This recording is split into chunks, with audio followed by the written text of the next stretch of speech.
From Husky Field in Houston, Texas, it's the home opener for Houston Baptist as they host the visiting Lindenwood Lions playing in their first ever Division I game.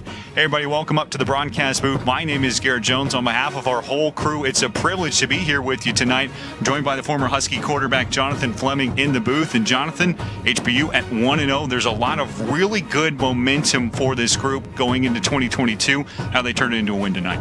Yeah, I think you just said it. I think they capitalize on that momentum. They move forward. They continue to build on the good things and learn from some of the negatives they found in week one to kind of shake off the cobwebs and the rust that you feel in a first game week. I think this is going to be a big test for them to kind of go 2-0, 1-0 this week and 2-0 on the season.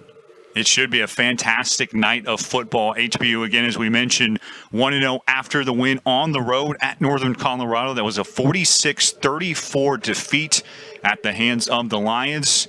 Huskies racking up over 500 yards of offense. That was their first win since October 3rd of 2020 after an 0-11 season a year ago. That was also the most points that they had put up in that entire year span. Meanwhile, Lindenwood on the other sideline visiting from the St. Charles area in St. Louis, transitioning from Division II into the FCS this season. They were a Division II power, having gone to the playoffs each of the last two times it was held, back-to-back championships in the Great Lake Valley Conference. And Jonathan, somebody that HBU is absolutely not overlooking tonight. No, not at all. And you look back at their record last year, 9-3, make the playoffs as Division II school, moving up to Division I. They've got some of those guys that are back from last year. So they're going to have some experience on the field. They're going to have some good athletes on the field. And so you're right. As the HBU looks at this game, they're not looking at a D2 school that they should walk over. This is a team that they're going to have to take seriously and that they've prepared well for and that they're looking forward to getting on the field tonight. HBU, as we mentioned, does have the advantage of having played last weekend. As for Lindenwood, they practiced 28 times from spring ball into now. They only have 27 practices left the entire way, so they are certainly ready for football this evening.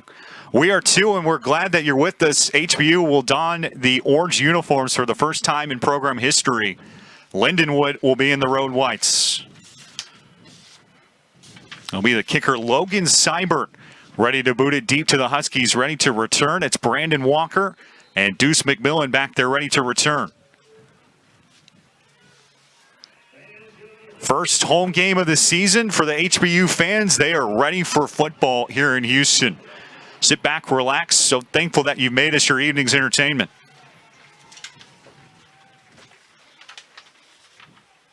Away we go as Logan Seibert puts toe to leather. And the kick is fielded by Brandon Walker inside the 5. Walker makes a move and gets gang tackled at about the 15-yard line. So that's where we'll get this thing started. The HBU offense taking the field. So far, so good for them this year. 46 points in the win over Northern Colorado. And Jonathan, they're very confident in the quarterback, Justin Fomby. Yeah, that's right. He really displayed a lot of patience last week and a lot of resiliency. It really looked like he was never off schedule. It really looked like he was never hurried or rushed in his decision-making. He made a lot of really good choices as he made his way down the field. And so I looked for him to continue that tonight, to just really have command over the offense and just take what the defense gives you up and down the field. Fomby, the transfer from Northern Iowa, his first game here in Houston as the Husky quarterback. On a 1st and 10 from his own 17. Fomby on the quick hit out of the backfield. It's Ismail Mahdi, the tailback, for about 5 yards. That's a name that you need to know, HBU fans. The FedEx Ground National FCS Freshman of the Week after a 184-yard performance carrying the football last week. 2nd and 6 officially. They go Mahdi. And he comes up just short of the sticks. Head coach Vic Shealy for HBU in his 9th season loves what he has in his true freshman running back, describing him as a good inside runner and a true gem the moment he got on campus. I really love what the offense is doing here. They get them real spread out and get the defensive backs really out of the box. As you can see here, there's only one linebacker inside the box and 5 down on the line of scrimmage. Really allows you to run the ball good inside those gaps. 3rd and 1 officially. They need the 28. Out of the backfield, a quick hit for Brandon Walker. To fight for the sticks, it was close. We'll have to see where they spot it. I think we're going to get a favorable spot here. Oh, no, it looks like 4th down. Referee's holding up the fist. Great tackle made by Kai Ross for Lindenwood. And suddenly, 4th and inches, a very early decision for Coach Shealy and the HBU staff. Looks like Coach Shealy's having a discussion there on the spot and on the sideline. And he will send the punting unit onto the field. So tough break for HBU, but you give Lindenwood a ton of credit. Is Kai Ross, the senior that they love a lot. Head coach Judd Stugart, manning this Lindenwood operation for the 6th season, said that his safeties are the captain of this defense. 4th and 1, a punting situation for Brady Buell. The FCS All-American caliber punter really got a hold of that one as it takes a massive HBU bounce all the way inside to the 10-yard line. Brady Buell doing what Brady Buell does. Yeah, that's a great punt. Really flips the field there. Get them pinned inside the 10-yard line on their opening drive. It's a really tough place to be. Usually you script out the first few plays of each drive, and a field position like that on the left hash and the inside the 10-yard line is not exactly what you would hope for when you begin making that script midweek and you start looking at what you're going to do each week. So should be interesting to see what our defense can do here and how they operate. We will take our first break.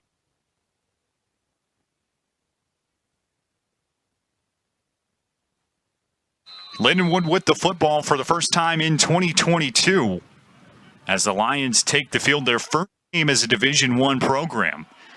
It's the tailback Robert Giamo, the freshman of the year in the Grand Lakes Valley Conference a year ago, picking up 11 on his first take.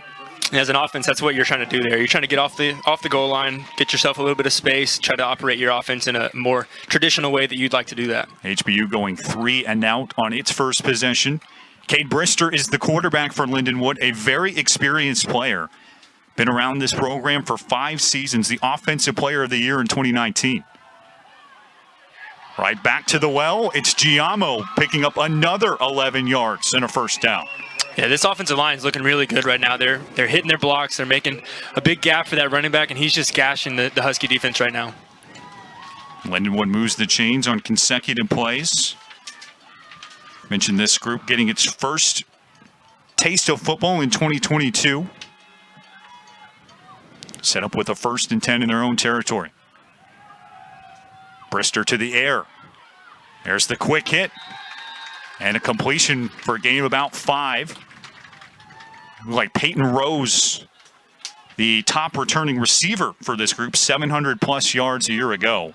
They feel really good about that trio between Brister, Giamo, and Rose. They're moving the football so far in HBU. Brister on a 2nd and 2. Pressure comes from Brennan Young. That football just chucked into the stands. HBU's 5th-year senior linebacker applying the heat.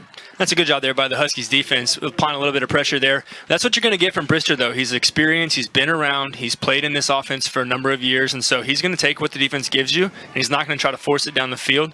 And so when he rolls out to his left and sees nothing there, the first thing he thinks is, safe play, get rid of it. The senior from O'Fallon, Missouri, the 2016 Missouri High School Player of the Year at Fort Zumwalt North. A 3rd and 2 and an early test. Kobe Smith is in motion. Brister steps up and has the first down. Tackled by Zay Smith, but out near midfield. Lindenwood picks up its 3rd first down at the drive. Yeah, you can see they were trying to do a little bit of a rub route or a pick route out. Maybe we're not going to call it that, but a little bit out into the left flat there, and it wasn't there. Brister tucks it down, goes and gets first down.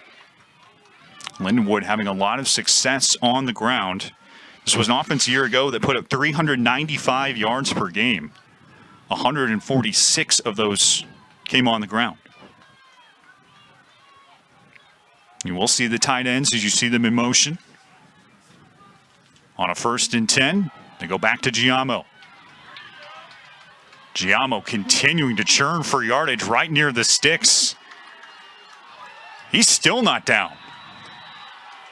Wow, what a play by Robert Giamo. Another first down for Lindenwood. Yeah, clearly the Lindenwood offense is seeing something they like here at the running game, and they're just sticking to it. Is it's not broke, don't fix it. And they're just going to keep doing that. And we need the Husky defensive line and linebackers start filling those gaps a little bit better and try to provide some support from the back end. HBU with the defense coordinated by Shane Eachus in his 2nd year in Houston. Roger Hinshaw, the linebackers coach, also has a major role in this defense. First and 10 as Brister goes under center. Last week, HBU kind of established itself guarding the run. Only 118 rush yards allowed in the win over Northern Colorado. They put it on the ground once more. They've got another first down. It's the second string tailback, Andrew Martin, on another carry and another first down. Yeah, it's interesting there. Brister under center for the first time. We hadn't seen that all game, but maybe they see something that they like there. They can get a more momentum from their running back coming downhill. But so far, their running game looks really good. Fumbles were a bit of an issue for this group a year ago.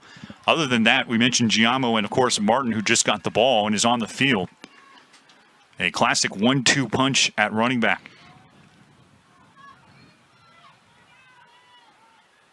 Tight end in motion, first and 10 for Brister. Brister wisely chucks it away. We've seen that twice on a rollout. They'll bring up a second down.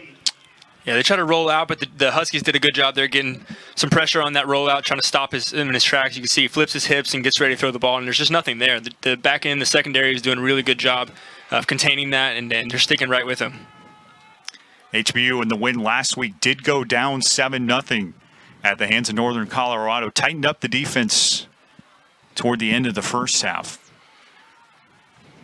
Brister goes under center and give it to Martin. Met by the HBU defensive line, and Huskies get to the ball carrier, but they're still having trouble bringing him down. Yeah, fortunately they were able to stop him there, get him set up for a third down. This would be a big play here. If they can hold him to a field goal or maybe even a field goal attempt, that'd be a really good win for this defense to kind of bow their necks as they get down into towards the red zone area. It'll be a 3rd and 6 officially, and one of the first big decisions of the night for the play caller, Dusty Havorka, in his 6th season on this staff.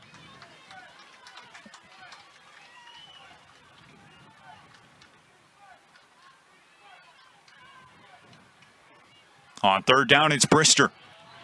Blocked at the line. Say Smith gets his big right paw in there, and HBU forces a 4th down. That's a great play there by the defense. They just did a really good job of disrupting the passing lanes there.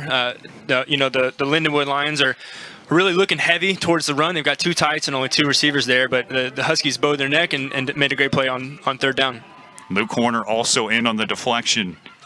2 players that HBU is extremely high on. Both are listed as sophomores. We're going to have a field goal attempt here for Lindenwood. It'll be officially a 42-yarder.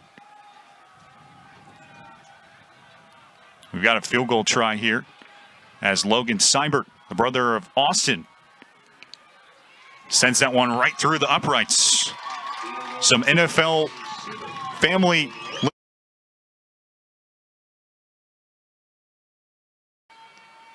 3-0 score from Houston. Garrett Jones and Jonathan Fleming here with you on a Saturday night. Southland Conference hosts HBU. First year in the Ohio Valley Conference for Lindenwood. In their first Division I game, they've come on the road and taken a lead here at HBU. Walker and McMillan back deep. Seibert, the one who just racked up the field goal, sent to boot it deep. And Brandon Walker waves that off. So HBU will get the football back, looking for some explosive plays like they had a week ago. You mentioned the offensive explosion of 500-plus yards. This is the first time since 2020 that the Huskies had accomplished that feat. They also did a really good job taking care of the football with only 1 giveaway. It came on an interception that was deflected off the hands of the Huskies' first-year signal caller, Justin Fomby, listed as a sophomore. He leads the Husky offense back onto the field. Joshua Graham, the tight end, in motion. On a 1st and 10, they go play action. Fomby thinking deep ball. Carl Reynolds is down there. He's got it. Reynolds inside the 20. What a catch with one hand. The penalty marker is down. Yeah, I think we're going to get maybe a defensive pass interference here. He was all over his back. What a great play there by Carl Reynolds. Let's wait and see what the call is. Our referees tonight, James Brookhart. HBU has already moved the troops down the field. A little bit of foreshadowing here. That was a great ball there by Fomby. Just really let the receiver run and go get it, and dropped it in the bucket on the outside shoulder, just like you teach it. And how about the catch from Reynolds with one hand? Receiver making the play with the corner all over him. Go from 120 to the other. And we'll mark it as a face mask against Carl Reynolds. So HBU will move it to the other side of the field, but they'll lose 15 yards on the personal foul. That's interesting to get a 15-yard personal foul face mask on a receiver that's going down. But Huskies will take it. 60-plus yards on the pitch and catch. They're set up 1st and 10 from the 31 of Lindenwood.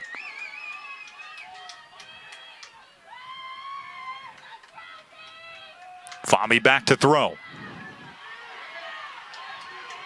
Justin outside of the hashes. Throwing on the run. Incomplete. Wanted Reynolds coming back across the other way.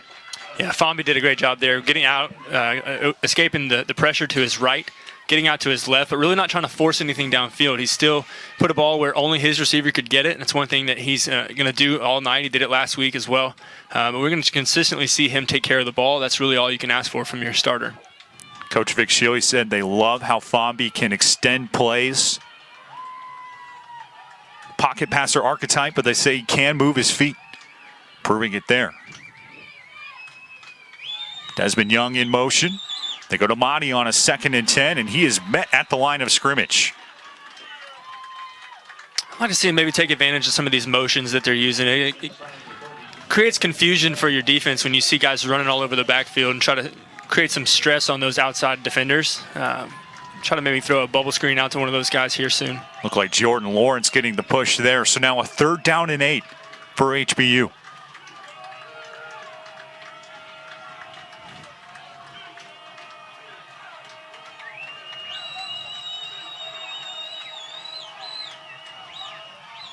Fomby to the air. Once Reynolds, 2 corners all over him, and the pass falls incomplete. Yeah, he may push that one in there a little bit. He maybe force that, looking for one guy.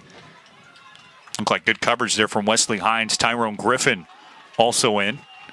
Looks like we're going to go for it here on 4th down. Yeah, kind of no man's land. It would be a 47-yard field goal for Alberto Arroyo. Vic Shealy choosing to keep the offense on the field on a 4th down and 8. They need the 21-yard line. Really spreading them out across the secondary. I'd like to see something up the middle of the field here. On a 4th and 8, Fomby. Pressure from everywhere. He dials it deep, and HBU has the score. Great throw there, great catch, great route. All that looked just really, really good. Brandon Walker, 29 yards on the pitch and catch, and the Huskies grab the lead. A little bit slower developing play there, but I really think the O-line did a great job, giving a little bit of time, and just a great throw. Brandon Walker, the junior out of Sulphur, Louisiana. No touchdowns all of last year. He's on the board here in 2022. Hold from Hutton Hare, and the kick from Alberto Arroyo finds its way on through. So the Huskies have their first touchdown of the night. They lead it 7-3 as we step aside.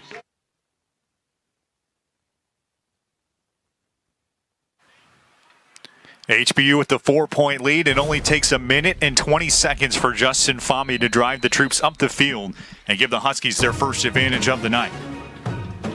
Neri Enriquez set to kick off as Lindenwood is ready to return its first kick of 2022. Spencer Reds, keep an eye on back there as he will call for the fair catch. Jonathan, we mentioned the pace of the HBU offense. Big play, sure, to Carl Reynolds, but in the end, they do move it quickly into the end zone. Yeah, it's one thing they did last week. They mixed up the paces and tempos, and as you look at, the history of HBU football, you really see some differences in how they approached that, the time of possession and things like that. A couple years ago, it was really quick, a lot of throws, that kind of stuff. Years before that, it was a lot of runs, and so look forward to seeing kind of how they handle that moving forward. So here we go. Look number 2 for the Lindenwood offense this evening. 3 points on their first trip down the field. They ran the ball with a lot of success on their first drive. On a 1st and 10, Brister gives Giamo. And Robert gains about 5 yards on the play. Like the Husky defense there on a run blitz brought that linebacker through the A gap, made the running back bounce out to the right. Lindenwood taking its time. Huddling here in the early first quarter.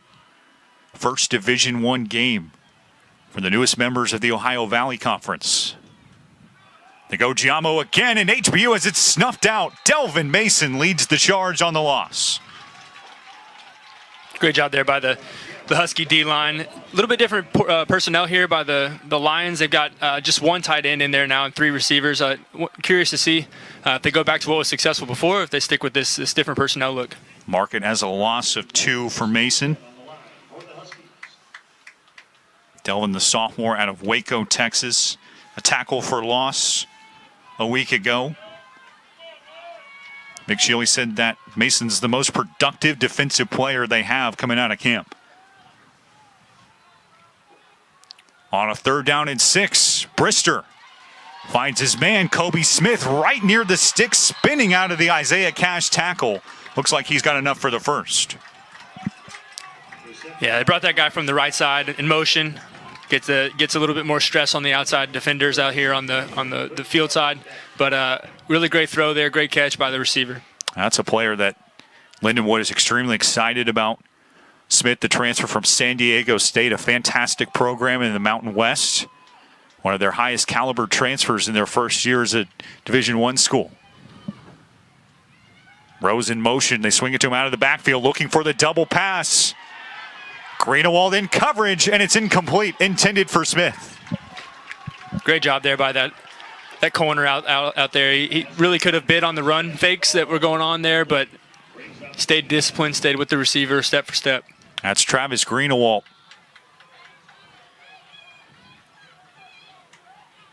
Second down and 10 after a long incompletion.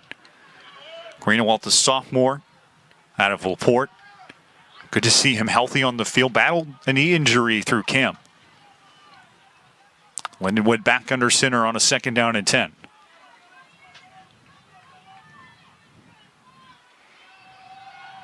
Giamo stacked up and dropped at the 38. Carlton Smith leading the tackle. Somebody HBU is really happy to have on their side. Brennan Young also in on the stop. Yeah, Brendan Young is one of those linebackers who's been around for a while. He's one of the elder statesmen of this defense. All right, a big 3rd down and 8 for HBU, trying to get Lindenwood off the field for a 2nd time this evening.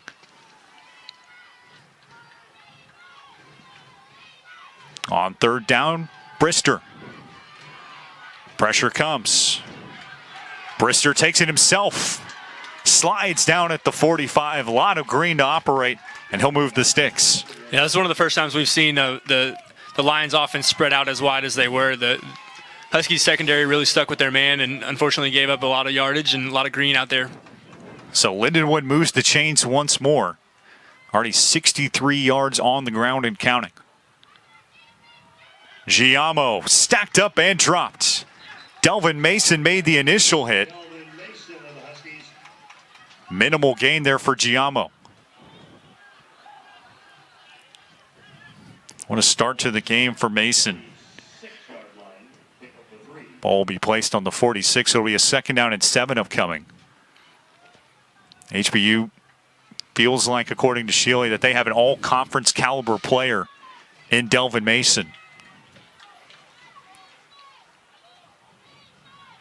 Lindenwood fans out on a 2nd and 7.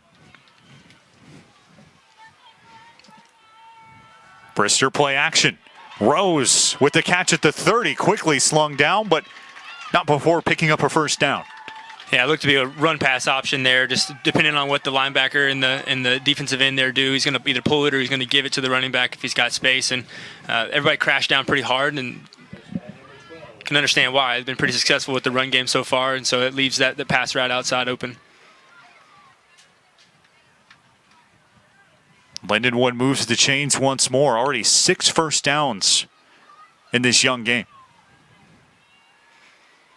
On a 1st and 10, Brister gives Giamo. Not much there. Jalix Hunt coming up and making the tackle. The Southland Conference Defensive Player of the Week. He had the fumble recovery and the scoop and score to seal it. Somebody HBU is extremely happy to have coming over from Cornell. Another name that you need to know quickly, Husky fans. Officially give him about 3.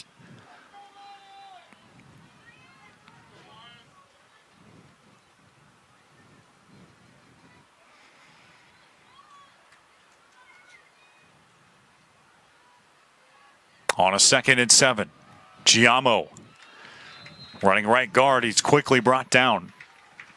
Another good play there by the Husky defensive line. It really creating some gaps there. They're by the offensive line there created gaps, and the defensive line's really filling them well. Need those linebackers to come in and help out. All right, so 3rd down and 5. Mason back on the field for HBU. Andrew Martin is in the game at tailback for Lindenwood.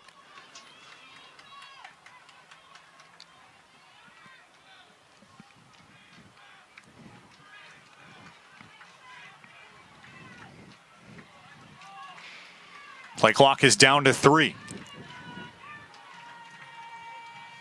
Brister just gets it off. Taking a shot for the end zone once Smith, but overthrew him. It's really great defense there by the Huskies. They had a smash concept down here to the bottom, and both the corner and the safety were right in the hip pocket of those receivers. There really wasn't a whole lot of space there to make that throw. It had to be perfect, and it was a little bit deep. All right, so a 4th down and another long field goal try for Lindenwood. They delivered on their first field goal attempt of the night, 40-plus yards. Seibert 9 of 13 on field goal tries last year, career long of 50.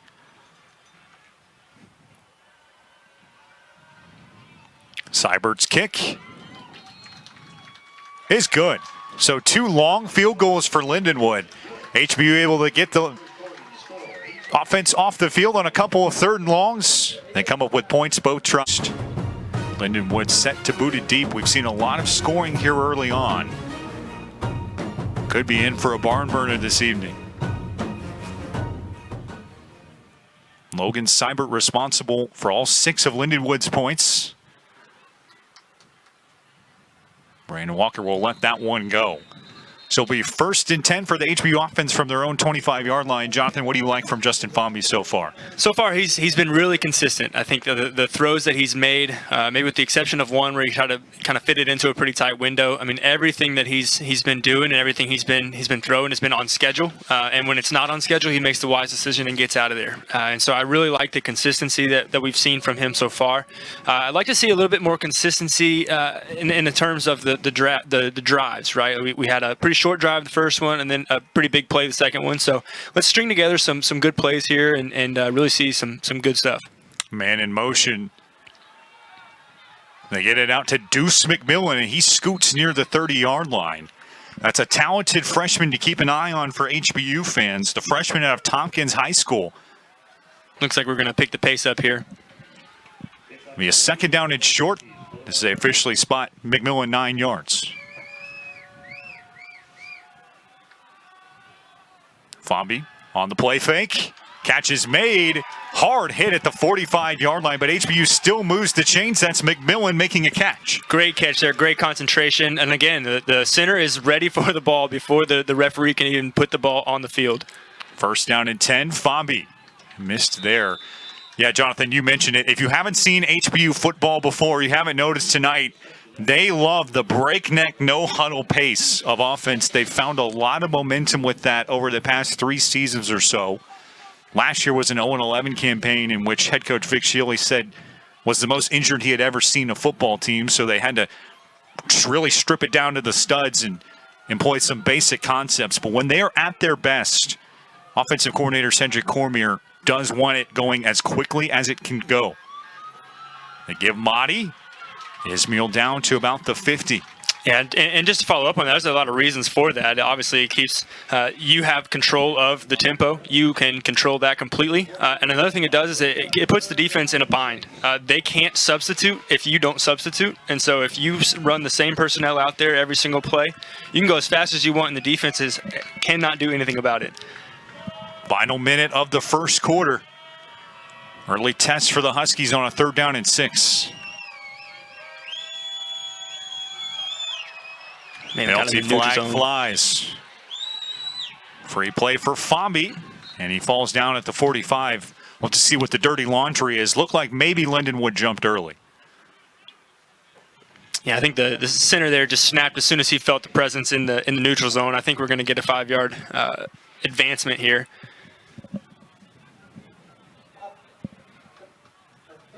And it is against Lindenwood. And will stay a 3rd down and short. Really clean game thus far. Only a couple penalties in this opening stanza. I think right here you have really the whole playbook open to you. I think 3rd and 1, you really can do a lot of different things from this position in the field. Trips up top for Fomby.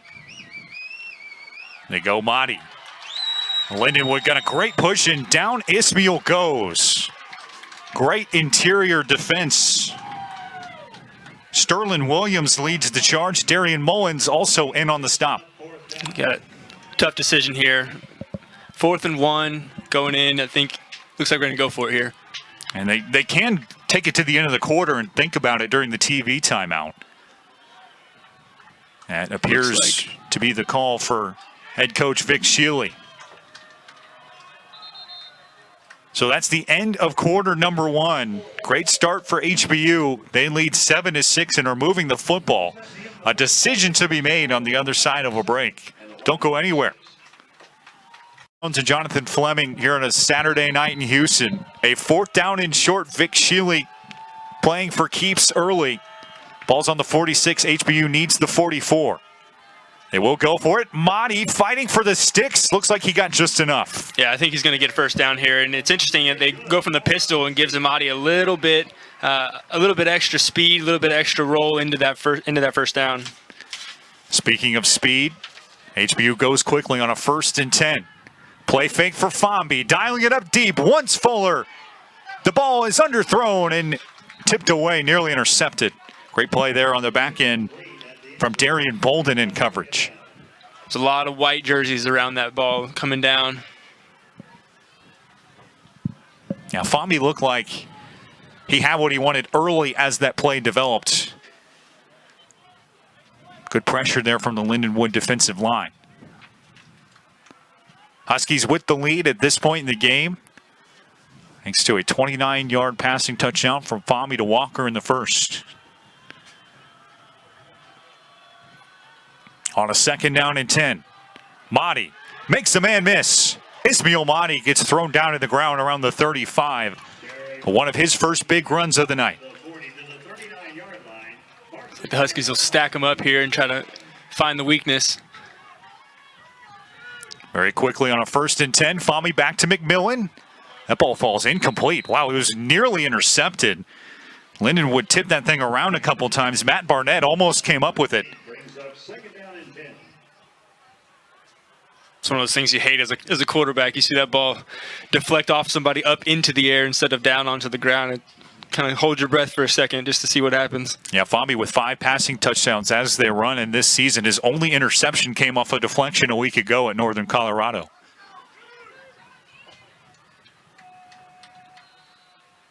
On a 2nd down and 10, it's Mahdi on the sweep. Down inside the 15. Really great job there by Mahdi. You saw him shuffle his feet right as he got the ball, made one guy miss, and then the grass was open behind that, and really great job. Gain of 20. And the Huskies are knocking on the door inside the red zone for the first time tonight. And it appears that Lindenwood wants to talk it over defensively. D coordinator Eric Anamo will talk it over with his troops. We'll step aside.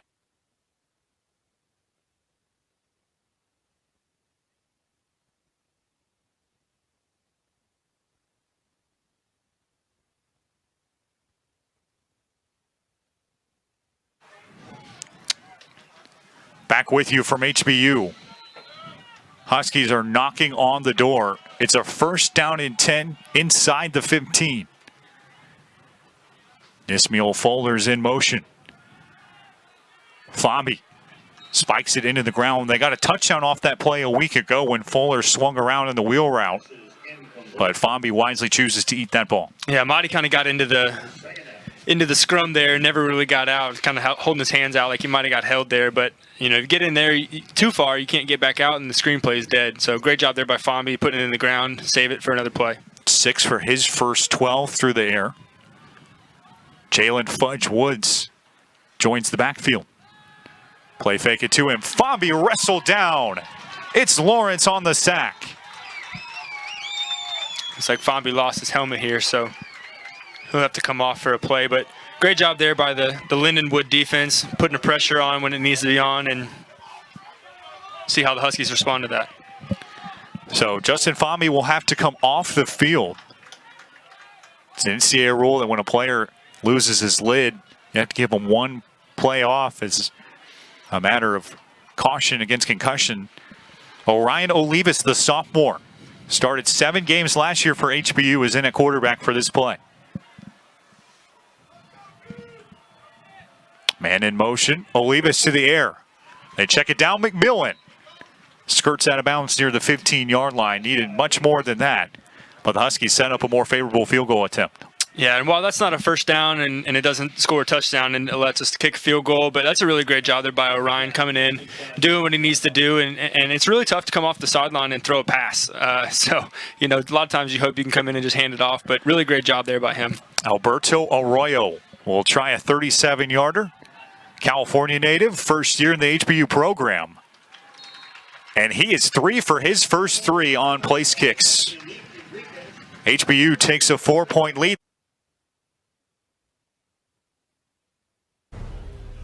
Sun setting on the beautiful Houston skyline. We're here at Houston Baptist, located just a few miles outside of downtown Houston to the southwest area. Lovely night for football. Several hundred, if not thousands, on hand to take in tonight's game. Good start for the Husky faithful as Neri Enriquez boots that for a touchback. And Jonathan, the HBU defense, with another look against this vaunted Lindenwood offense. They've been able to get a really talented group off the field with 2 field goal tries their first couple possessions. Yeah, that's right. It's been a little bit of a bend but don't break approach to it. They kind of given, and then eventually somewhere around the 20-yard line, both of these 2 first possessions, they kind of put their foot in the ground and say, okay, that's far enough, and they've kind of kept them held them to 2 field goals thus far, and so look for that to continue. Let's maybe not bend as much as we're moving forward. You don't want to bend too far, but really looking forward to what happens next. Lindenwood with 86 yards on the ground to start. It's been a heavy ground and pound attack for them. On a 1st and 10 from the 25, they give Giamo. And after really gashing into the HBU defense to start the game, the Huskies have adjusted on the defensive line.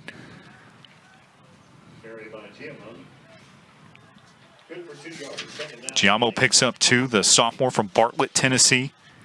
Freshman of the year in the Great Lakes Valley Conference 2021.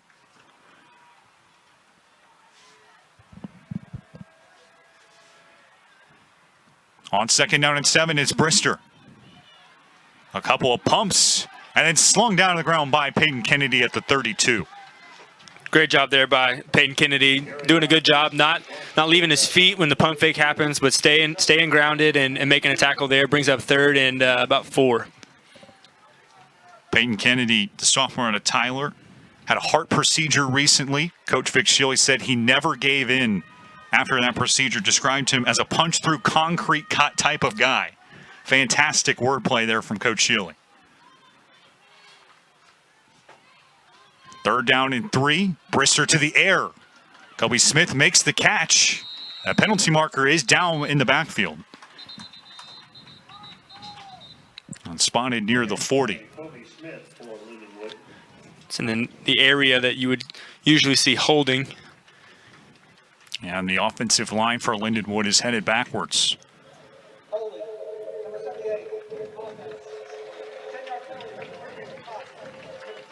And it is a hold against Lindenwood. A little bit of a break there for the Huskies. Pretty soft coverage there for 3rd and 4. Be able to run just a quick, easy speed out to the right. That's Gareth Warren, by the way, the left guard on the hold. So a 3rd down and 13 for Lindenwood after the penalty. Brister to the air. Smith makes the catch. That's good for a 1st down. He's out near the 39-yard line. Good throw and catch there by the Lions. You hate to give up a long 3rd down like that, but if you're going to, you got to make the other team make a play, and that's what they did there. And watching the game right now, when you look at Smith, you can tell that he's a transfer from an FBS school the way that he's playing thus far. 17 starts for San Diego State, which has really been a force in the Mountain West in Smith's time there. They love having him at Lindenwood. 1st down and 10 from the 39. Brister is pressured. Down he goes. Jalix Hunt on the sack. The Southland Conference Defensive Player of the Week getting the big hit. Got a penalty flag down here on the sideline on the Huskies bench. Looks like a little bit of extracurricular activity there by the defensive back and the receiver. We'll see what the outcome is. It's been a really clean game thus far, as we were talking about a few moments ago. As we await the call.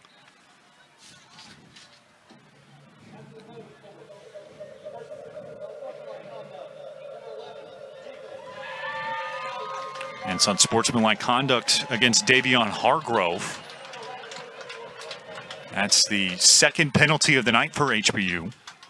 However, both have been personal fouls and worth 30 yards. Just pretty inopportune time for that to happen, too. You get a sack, you get some momentum, and all that's negated, and given a 1st down on a downfield kind of not necessary play there. All right, so Lindenwood now moves right near HBU territory. The ball placed on the 50.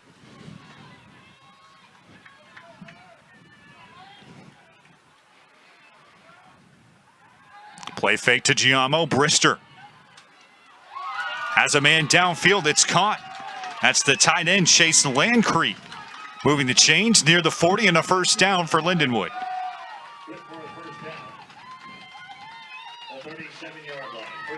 Chased out of bounds by Brandon Lane. Now it's Lindenwood that goes quickly on a 1st and 10.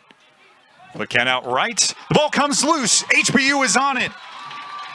Spencer Wren had it pop right out of his hands. The Huskies pounce, and they have the football. Really good right place, right time there by the Huskies. Probably going to get a review on that. But for right now, Husky ball, 1st down. And we've got a quick word coming in from James Brookhart, our referee. See the Huskies getting out there ready. They're staying on the field.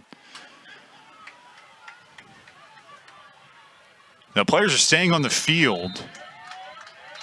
Yeah, we do have a stoppage.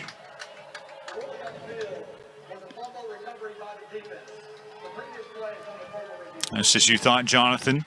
They will take a look at it, and we'll send it to break while they do. HB with a 10-6 lead, potentially getting the football back. Copy that.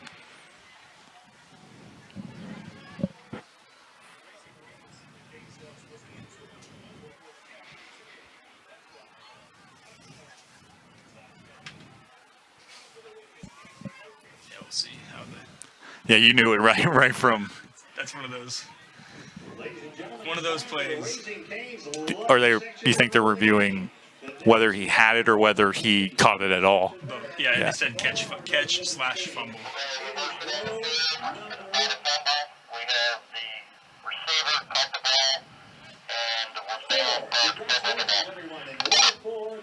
Copy. Thank you. Wasn't. It's a.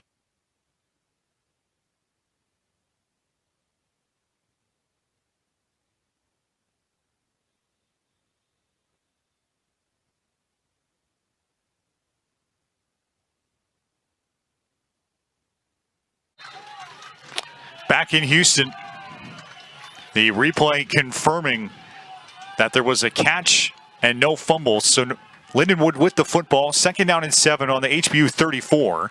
They hand it off to Giamo, and he's out near the 30-yard line. Yeah, that's one of those plays. As soon as it happened, it has the markings of a review coming. Bang, bang play. All right, so a 3rd down and 4. The clock moving. Second quarter of a great game thus far. Lindenwood with some tempo. And we've seen several times Brister dump out of a play, look to the sideline. He runs the play clock inside of 10 seconds.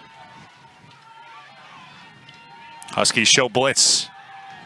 Brister looking for Landcreed. It's incomplete. Really good job there by the Huskies defense, bluffing that blitz was coming. And then as soon as they got up there, they all dropped back into coverage. As a quarterback, you see that happening, and immediately everything in your mind is sirens going off of we're about to get blitzed. And so you rush, and then it ends up not happening, and it also throws everything off in your mind. How about this decision for Lindenwood? 4th down and 4 in opponent's territory in their first Division I game. Jed Stugart playing for keeps. Offense is on the field. Brister to the air. Pressure comes. Brister reverses field. Down he goes. Delvin Mason. Great pursuit there by the Huskies defense. Did not give up on the play at all. Really good job there by Brister, creating some space and some time, but ultimately the Huskies defense just too much. Rodney Dansby also in the vicinity. And the Huskies get the offense off the field. They were ready to take the field once more, but we have another.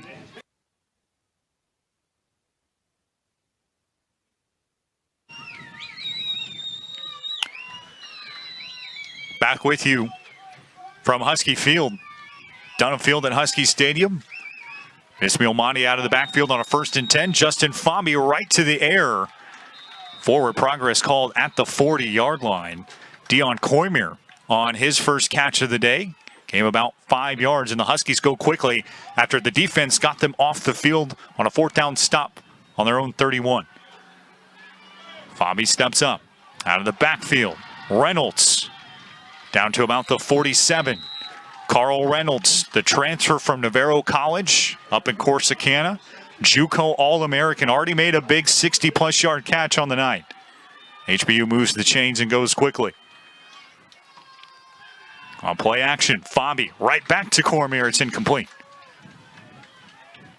They're doing a great job here with the tempo. It's really creating an issue for the defense. They're hands on their hips. You can tell they're gassed already. They're tired. It's only been 3 plays in this drive, but I mean that really puts a lot of stress on the defense, especially the big guys in the trenches. They have to be ready for the snap at all times.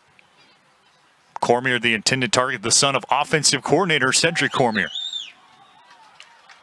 Quick hit out left. Catch is made. Vernon Harrell out near the sticks. His first catch of the night. Out to the 47. That brings up a 3rd down and short for HBU.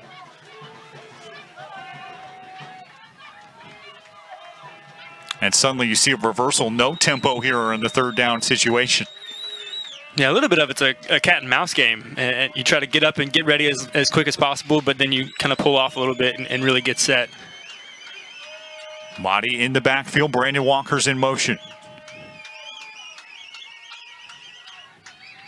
Play clock is all the way down to 5 seconds.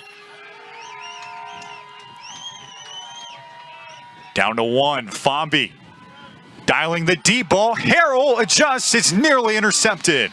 Off the hands of Harrell and off the hands of Kai Ross.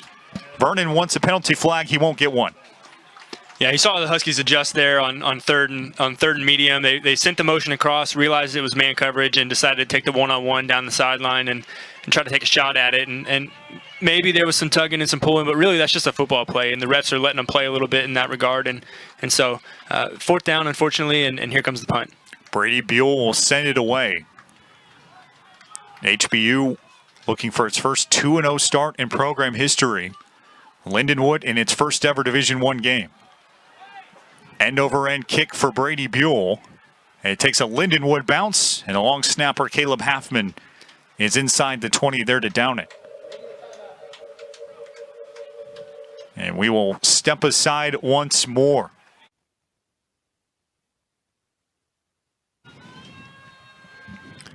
Lindenwood football, 8.5 out from the break. Been a great game so far. These two prize fighters still feeling this one out in the second quarter. It'll be a first down and 10 for Brister. They hand off Giamo, and HBU gets another great push. Brandon Lane coming up and making a big hit. Yeah, you can see a lot of adjustments have been made there on the Huskies' defensive line, and linebackers are fitting gaps a lot better, a lot more consistently. The run game has not been as accessible for the Lions as it was in the first drive. So a loss of 1 on the play. It'll bring up a second down and 11. Giamo got off to a great start. Still over 50 yards on the night. Looking for more. He spins out of one tackle right near the first down marker. Pushed out of bounds by Isaiah Cash near the 30-yard line. It's just a good athletic football play right there. It made a guy miss in the hole. So that does move the chains. Giamo, the GLVC Freshman of the Year in 2021. Starting as a sophomore for Lindenwood. On 1st and 10, it's Brister. To the air, catch made. Peyton Rose right near the sticks. Down to about the 41. They move the sticks once more. It's a good job there by Brister, feeling the pressure coming around the outside, stepping up into the pocket and making a good, strong throw there to the receiver out at the numbers. Lindenwood picking up first downs on consecutive plays. 13 for the Lions tonight compared to the Huskies 7. Brister rolls on the run, catch made. Out of bounds into Husky territory on the opposite side of the 45-yard line. A little bit of a struggle the first few drives through the air, but it looks like Brister's kind of picked up the pace a little bit, kind of gotten maybe more comfortable as the game has gone on, but made a few good throws here back-to-back, and really good job rolling to his left there. Made a great throw along the sideline. That was Spencer Red making that catch. First down and 10 once more for Lindenwood.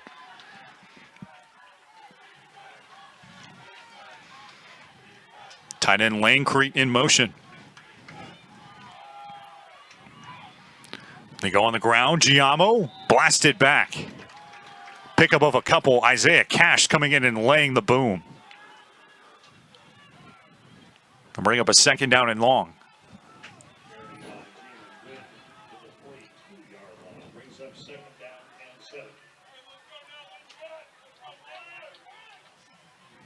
Isaiah Cash, the multi-sport athlete, participates on the HBU track and field team. Long distance jumper, has seen school records fall in his 3 years in Houston. To the air, Brister, Landcrete, down to the 35, right near the sticks. Ronnie Dansby makes the tackle, but another Lindenwood first down.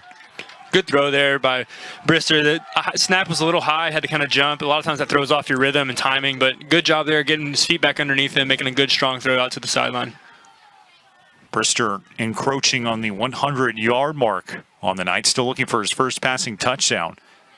Both quarterbacks have done a nice job taking care of the rock. No interceptions on the evening.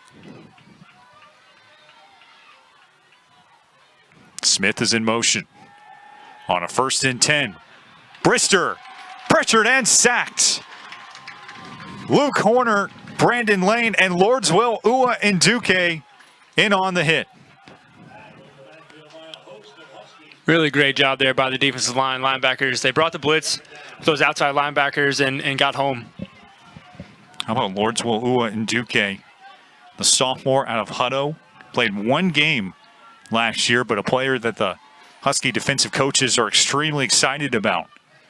They simply call him Ua here at HBU. A second down and 19.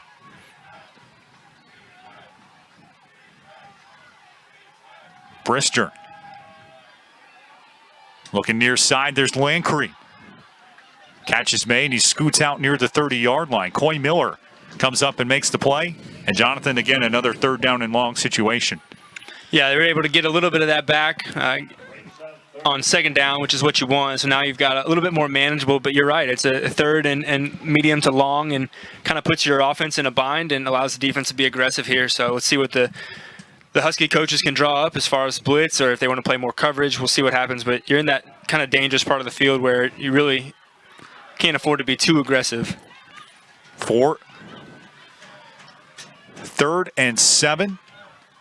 Lindenwood, 4 of 7 on third down tries. Ton of pressure. Somehow Brister gets the ball out and the catch is made, and it's incomplete. Peyton Rose came up with the football. That was incredible that Brister got it out.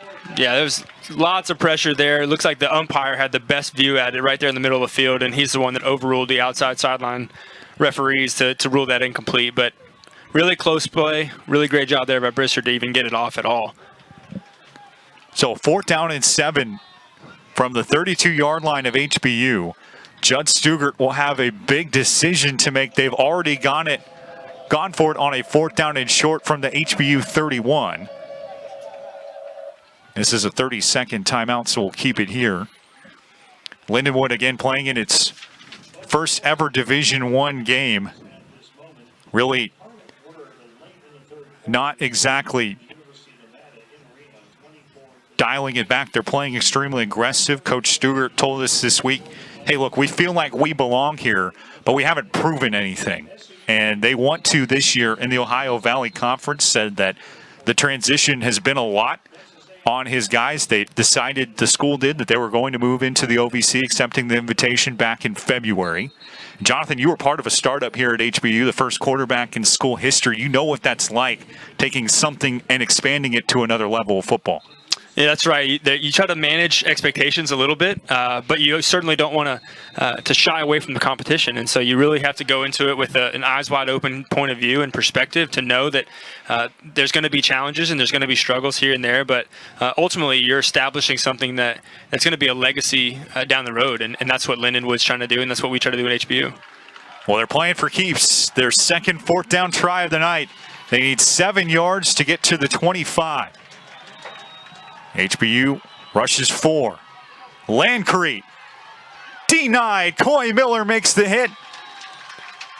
And it looks like Lindenwood's come up short. Great open field tackle there by Coy Miller. What a play for the Bowie High School product out of Fort Worth, Texas. His 5th year here at HBU. That was the big tight end out there that he made the tackle on. So, he gave up quite a bit of weight to that guy. So, really good job just hitting him, staying, and holding on as best he can. Great tackle. So, the second 4th down stop of the night for HBU, and the Huskies get the football back. 1st down and 10 from their own 27.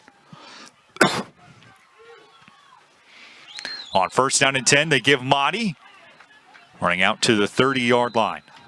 Ismail Mahdi playing in his 2nd career game at a Plano East High School. Vic Shealy said that the moment he walked on campus, they knew they had something special in him. They go quickly on a 2nd down and 6. Fami looking his way. Catch made. Mahdi making men miss. Out near the 50-yard line. A 1st down for HBU on a pickup of 15. That was a really great throw and catch there. I'm not really sure that Mahdi knew the ball was coming to him. It just kind of hit him right in the hands. Great throw. But made a guy miss and was able to really get a good gain here. And there's a lion down at the 48-yard line.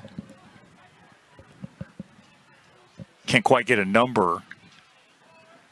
Appears to be Matt Barnett. Middle linebacker a little slow to get going. And we mentioned, it's been a relatively clean game so far. Fortunately, haven't seen a whole lot of players come up slowly. Barnett looks like he's off the field under his own power, so good news there for the Cedar Rapids, Iowa native. Interesting to see kind of how the Huskies handle these next 3 minutes. You don't want to say rush, but they've been operating pretty quickly. So it's not going to be them rushing if they move quickly. It's just a matter of how they manage these last 3 minutes of the half. 1st down and 10 from their own 46-yard line. Final 3 minutes of this first half for HBU.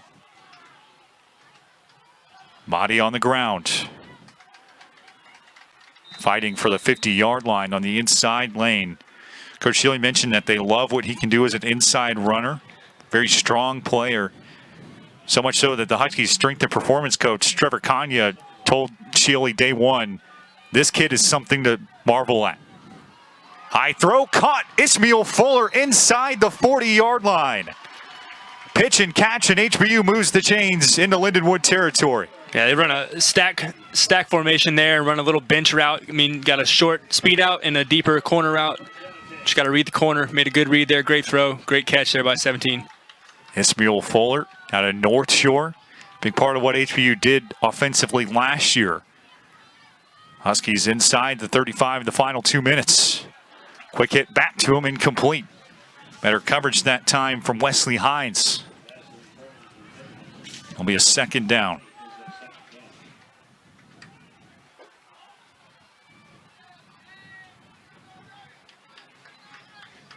Bobby on the night, 11 of 20 through the air. 160 yards. This coming after his 305-yard debut and the win over Northern Colorado a week ago.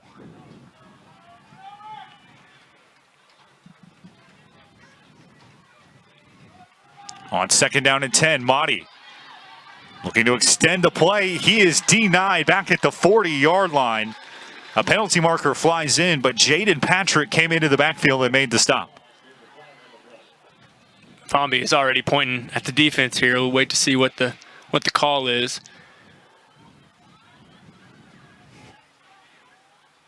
Two penalties for 15 yards on Lindenwood tonight. Here's the call from James Brookhart.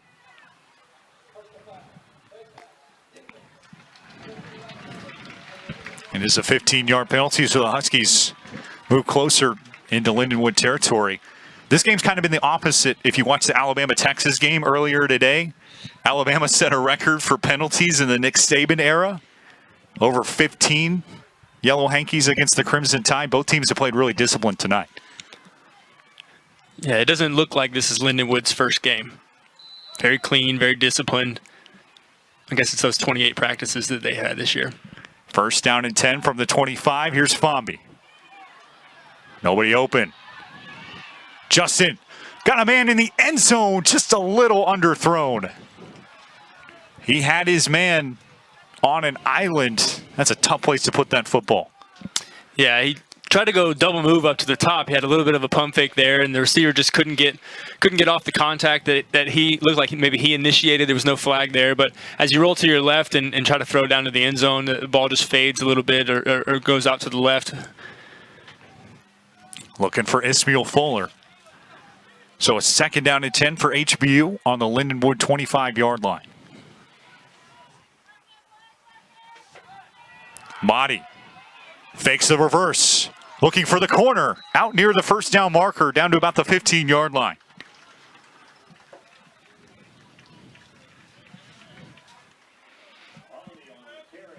Did a good job there, stretching the field. Saw a little window dressing with the fake reverse there, but they had all those big bodies moving out to the left, trying to create a wall of orange. Jocelyn McCarter, the true freshman tight end out of Cedar Hill, is on the field for HBU. On a third down and short in the final 90 seconds and change in this first half. Looks like a timeout has been called on the field. HBU will take its first. Still got two more in its back pocket. Can't take them with you when you go. So Vic Shealy will choose to talk things over with his group, looking for their first ever 2-0 start in program history. We mentioned, Jonathan, you've been around HBU football since the 2012 season. What would that mean for the Huskies to get there this weekend? I think it's a big stepping stone towards what's next for this program. You know, there was the lean years at the beginning where we were trying to build something and trying to build a roster, really, and get players that could play and big guys that could block and tackle and those kinds of things. And this just would show really the progression of this program and really, I think, take it into the next level of what it really can be in this conference, the Southland Conference, and really nationally as well.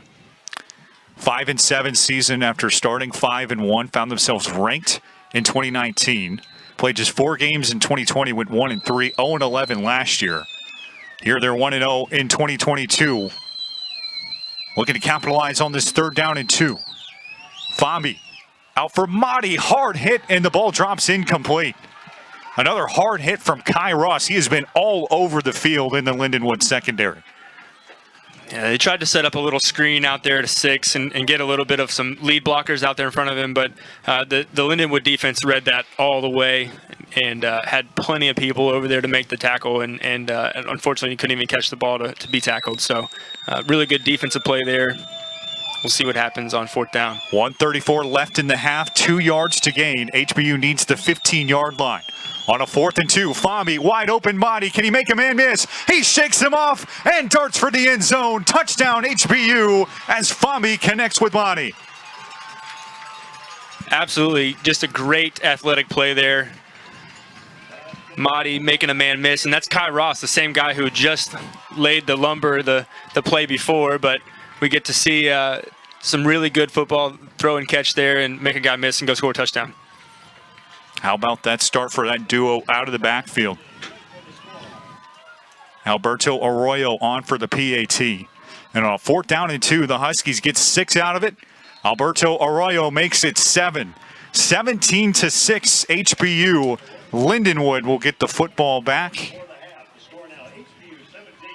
as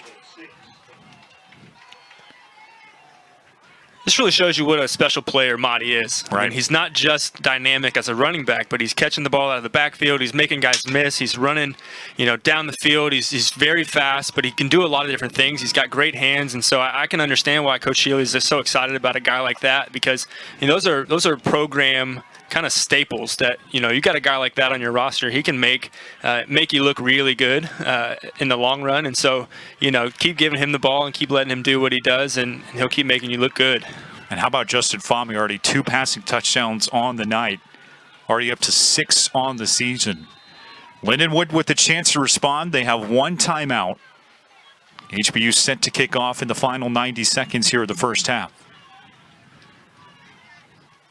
Here Enriquez into this one. Nice return for Spencer Red.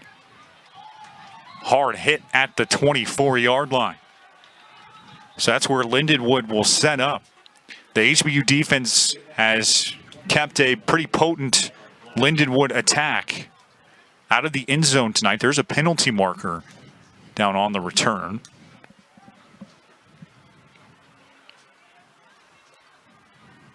More times than not, a penalty on a kickoff or kickoff return is on the return team.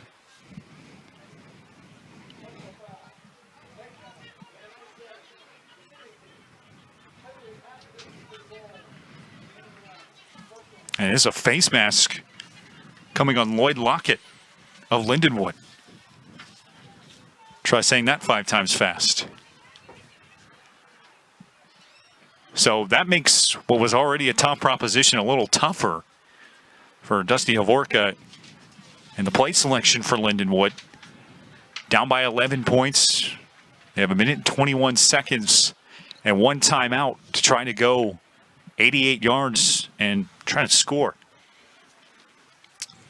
Brister and these receivers have picked up the pace a little bit here in this last drive and unfortunately stalled out here around the 25-yard line, but look for them to continue that, but also look for the Huskies to kind of tighten down on the defensive secondary. Brister on a 1st down and 10, feeling pressure. And he wisely chooses to throw that away. We've seen the experience from Brister come in at times tonight where a younger quarterback might force that ball down the field. The 5th-year member of this program decides to throw it away. Yeah, and he's on that play a little bit running for his life. There's quite a few Husky defenders coming through the line and creating pressure on him. So he made the right decision there. Trips up top on a 2nd down and 10. Pressure comes. Brister has to get rid of it once more. HBU really getting in at will into the backfield. Delvin Mason brought the heat. Yeah, it's clear what the Huskies are wanting to do here on defense. They're not wanting to leave any gap. They want it to be obvious that this is going to be the last possession for Lindenwood here. So 3rd and long. We'll see what they draw up here. Well, suddenly, 2 very quick plays have stopped the clock, and HBU still has 2 timeouts. If you think about that, about the play calling, they do go to the air on a 3rd down and 10. Brister goes down, forward progress called at the 2-yard line. It's Delvin Mason again. Jalix Hunt right with him. You can see why HBU thinks that they have 2 all-conference caliber players in both of those defenders. And very quickly, Vic Shealy not letting up. He's going to go for the gut punch and choose to spend his 2nd timeout. Yeah, 1 minute left on the clock, but as we've seen from these Huskies tonight, they have the ability to score quickly. And so 1 minute with 1 timeout with good clock management can actually be a long time. You mentioned the Alabama game earlier. Bryce Young led those guys right down the field with about 1:20 left in the game and did exactly what he needed to do. Let's see if Fomby has the ability to do that tonight, and let's see what happens. And you also think about another factor in this play. You're bringing your punt unit on a 4th and 10 backed up in your own end zone. It really doesn't matter how confident you are in your punter. It's a dicey situation in the college game for sure. The punter is Riley Ripper, who Judge Stugart said they like a lot. He's recovering from an ACL tear, so he'll punt with the brace, which is a bit unusual. Back in his own end zone. And he gets off a good kick here to Brandon Walker. He will field it on a hop and go down at the 45-yard line, I should say. So 52 seconds, you have 1 timeout. You start out Lindenwood territory. What do you dial up here if you're Cedric Cormier calling plays for HBU? Well, with 52 seconds left and 1 timeout, I think you try to get some quick game going. I think you got to use that sideline over there, use the short side of the field, do some out routes, some slant, maybe some out concepts over there. Try to get something quick going, get a little bit of momentum on your side, and see if you gain maybe 5-10 easy yards. And then you're inside the 35-yard line, looking at 45 seconds with 1 timeout. That's a long time for 45 yards or 35 yards. Pardon me. Right. You think about the fact that a field goal here still puts you up by 2 scores. Certainly thoughts running through Justin Fomby's mind. 1st down and 10 from the Lindenwood 46. Fomby to the air. Over the middle, it's Dion Cormier. Caught at the 35, winding his way down to about the 32. Cormier, the transfer from McNeese, moves the chains for HBU, and they go quickly. Fomby, broken play. He'll just throw it toward the Huskies training facility. It'll be a 2nd down. The clock stops at 35 seconds. No intentional grounding on the play.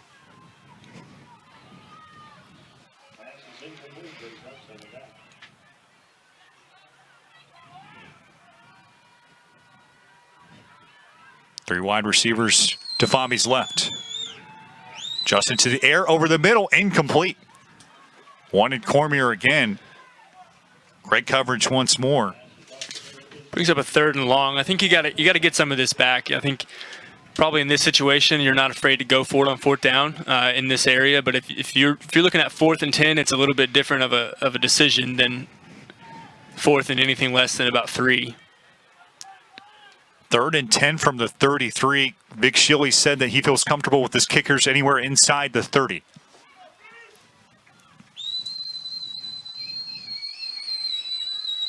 Fomby to throw. Pressure comes. Tipped down and nearly intercepted. Wow, HBU catches a break there. Great pressure from Lindenwood. It looked like the big defensive lineman, Kobe McClendon, getting a hand on that one. And the Huskies just fortunate to take a 4th down and 10. Yeah, it's fortunate there to just have an incomplete pass. Obviously, it could have been intercepted, but the worst thing there, other than interception, would have been a sack. And to get away from that sack, get the ball out of your hands, and although it was a close play, you want to be able to do something on 4th down. It's not just going to be a deep kick that has no chance of making it. 27 seconds to work with. We have a timeout on the field. That's the last one in Judd Stugert's pocket. So 4th down and 10, we'll keep it here during the stoppage. 27 seconds left before the break. And, we've talked all in this drive about play calling. Are you playing to move the sticks here with one timeout, or are you playing for the end zone? I think you got to go for the sticks. I think with one timeout left and about 27 seconds on the clock, I think if you can get a first down here, that really opens you up to be able to either A, take another shot or two, or B, you have time to get your field goal unit on the field and get 3 points out of this. Like you mentioned, if you get a field goal out of this, it gets it to a 3-score game. We want to be looking at that going into halftime. It's a really good position to be in coming out of the half. And so I think here you want to be a little bit conservative. You don't want to do anything silly, but you also you want to try to do at least a first down here so you can have a shot at something more. All right, 4th down and 10. How about the Lindenwood defense tonight, too? 0 of 7 on 3rd downs for HBU.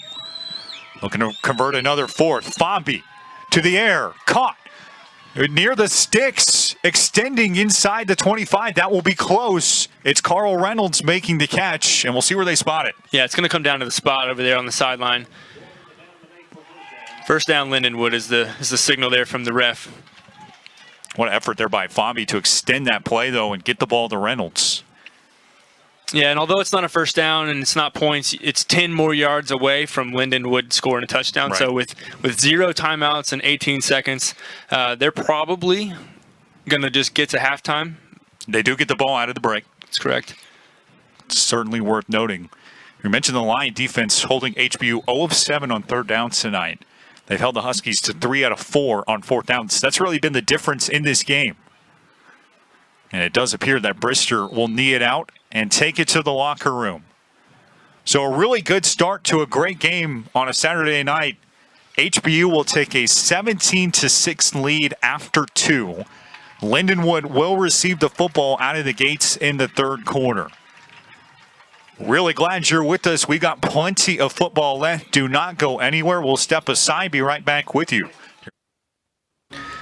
Let's get the second half going from Houston as HBU readies to kick off. 17-6 the score. Thanks for sticking with us through halftime. Garrett Jones and Jonathan Fleming on behalf of our whole crew. Ready for a great second half of action. Ari Enriquez readies to kick. Spencer Red is back deep for Lindenwood.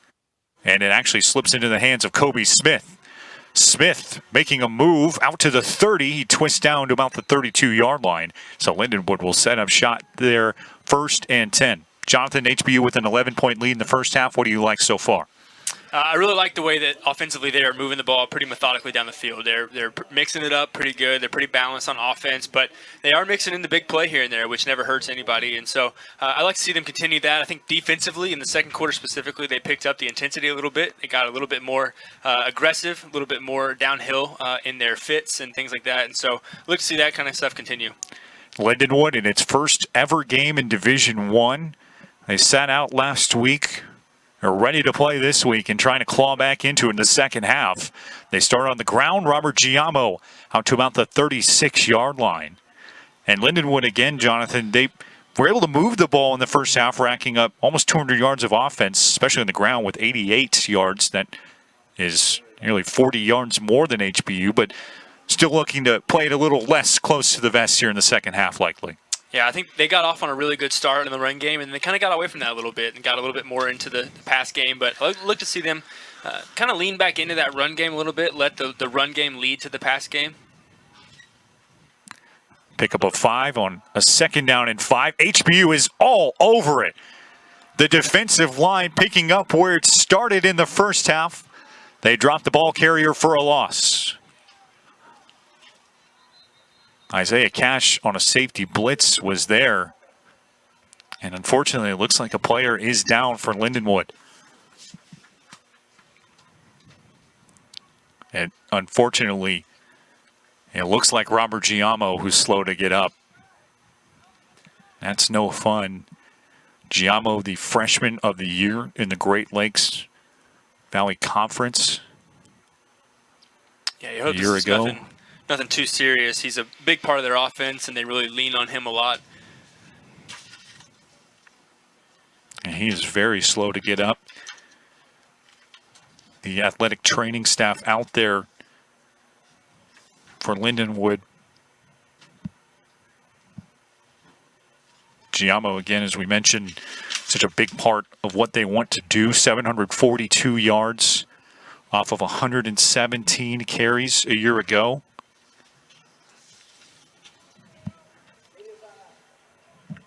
Yeah, and the officials do signal for immediate timeout, so we'll let the training staff attend to Giammo and step aside. HBU up 11. Robert Giammo helped off the field by the Lindenwood training staff. Certainly wish him the best. Lindenwood facing a 3rd down and 5. Quick hit to Kobe Smith out near the marker. The spot will be close. And right now they're marking him just short. And beg your pardon, now they move the chains. Okay, so a 1st down for Lindenwood off the quick hit to Smith. Curious to see how serious that injury is to Robert Giammo, and if that changes their approach here on offense, or if they kind of still stick with that run game, and obviously 3rd and 5 passing down, but look forward to that moving forward. Keep an eye on Andrew Martin. He's the new tailback, the junior at Holden, Missouri. They go to him right near the sticks. HBU all over him. Drop for a loss. Bring up a 2nd down. Delvin Mason and Zay Smith in on the hit.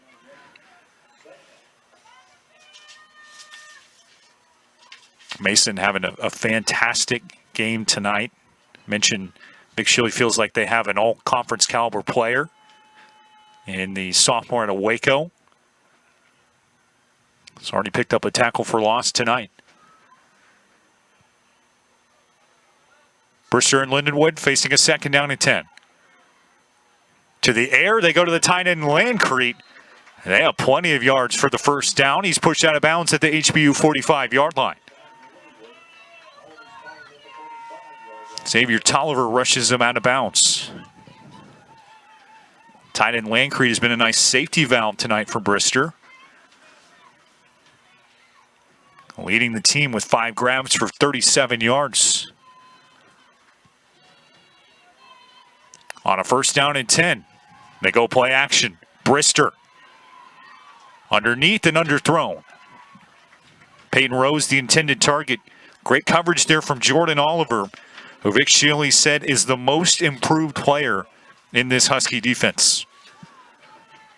A lot of time there on the rollout to the right. It looks like Peyton Rose just slipped coming out of his break there, but really didn't matter. I think the defense was so close to him that they probably would have made a play there pretty quickly, but that'll bring up 2nd and 10. Ball on the HBU 45-yard line. Brister goes under center with the tight end to his left. They give to Martin on a 2nd down. And he gets positive yardage, but is blasted back forward. Progress called. It's Rodney Dansby leading the charge for HBU.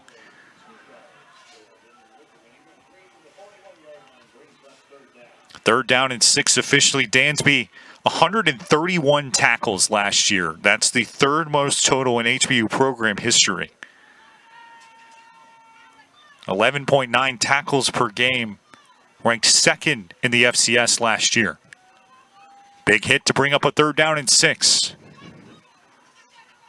Brister underneath. Ball is caught. HBU all over it. Coy Miller signals for a 4th down. That was Jalen Bethany making the grab, but he's short of the sticks. So there's not much discussion here. They're going to go for it here on 4th and 1. Lindenwood is 0 of 2 on 4th down tonight. They've tried it from inside the HBU 40 twice prior, once from the 31, another from the Husky 32. Here they go from the 36. Brister's under center. They try to sneak. HBU is all over it, and Brister is stopped. Down he goes back at the 40. The Huskies blow it up, led by Jalix Hunt. Really great job there by the Huskies defense. Really no way that they were going to get off the ball any harder than that. They really stuffed that. There's no chance of getting a 1st down there. What a stop for HBU, and they get the football back on the other side of a break. 11:01. Next to Market Watch, numbers. Boring. In more delicious news, there's a buy one famous star, get one for $1 deal at Hardee's. Bite into the famous star today, only at Hardee's. When do you spray Febreze Air? After every flush. In my kitchen. Febreze tackles my toughest odors. After vacuuming, because fresh means clean. I spray every chance I get. Starts working instantly to freshen any room. Febreze Air. Inflation, it's everywhere. But with the buy one famous star, get another one for $1 deal at Hardee's. There's finally some relief. Bite into the famous star today, only at Hardee's. When do you spray Febreze Air? After every flush. In my kitchen. Febreze tackles my toughest odors. After vacuuming, because fresh means clean. I spray every chance I get. Starts working instantly to freshen any room. Febreze Air.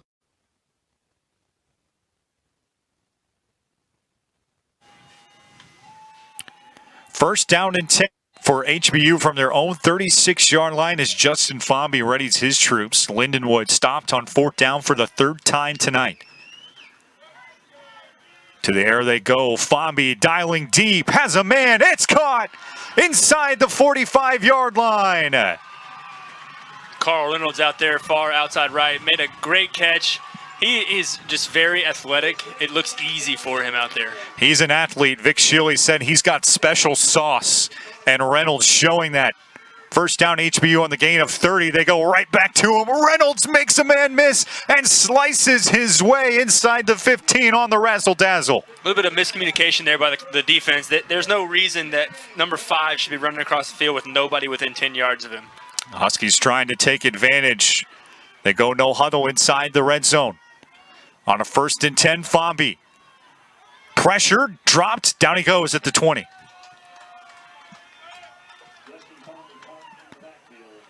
A lot of pressure from Lindenwood from all directions. Looked like Tyrone Griffin leading the way on the hit for Lindenwood. Looked like they ran the same concept again. This time, Lindenwood able to handle it a little bit better on the back end, which is why Fomby had to hold on to it a little bit longer, which allowed for the sack. It's a loss of 7 officially on the play. That'll take some wind out of your sails if you're HBU, who moved the ball down 60 yards in a couple of plays. So Fomby slows the tempo on a 2nd and 17. They give it to Motti. Motti is dropped. The ball comes loose. Lindenwood says they have it. And they do. So Motti with his first career fumble. HBU gets the ball down into the red zone. And they cough it up right back to Lindenwood. Not the end to that drive. It started with so much promise that you're looking for. Obviously, want to put the ball in the end zone or get points out on the board out of it. But we'll see how the Huskies bounce back. But really, this gives a little bit of fresh air or maybe a fresh breath to the Lindenwood offense. They get a chance to get back out there and maybe right the ship after their first drive stalled out. We will step aside. The Jekyll and Hyde display of the no-huddle offense. Full showcase there. You can get down the field and move the ball quickly. But unfortunately, as HBU just saw there, you can give the ball away fast. Lindenwood with the 1st down and 10 from their own 22. They go on the ground with Martin and pick up a chunk of yardage. Jonathan, if you're Lindenwood, how do you cash in on the HBU error? Well, I think you got to do all you can to get points out of this drive. I think they've done a really good job of moving the spot for Brister. It's obvious that HBU has been able to get pressure if they stay in the pocket. So moving that pocket around, trying to create some protection on the outside on the move has really helped them. I look for them to do that again. They put it on the ground once more, and they're out near the sticks running the ball. 100-plus yards on the ground tonight. And good news there is Robert Giammo is back into the game, left with an apparent injury on Lindenwood's last offensive set. Looked like it could have been something that was more serious, but great news as he's back out there on the field. 1st down and 10, the clock running under 9 minutes in the 3rd. Brister dumps it off. Out to the 45, it's Red. Carrying a man with him into HBU territory goes Lindenwood. Yeah, and like I was saying, getting him off the spot, moving him around to the right side, allowing him to be able to make a good throw there. All right, so the Lions advance. It'll be a 1st down and 10 from the 46 of HBU.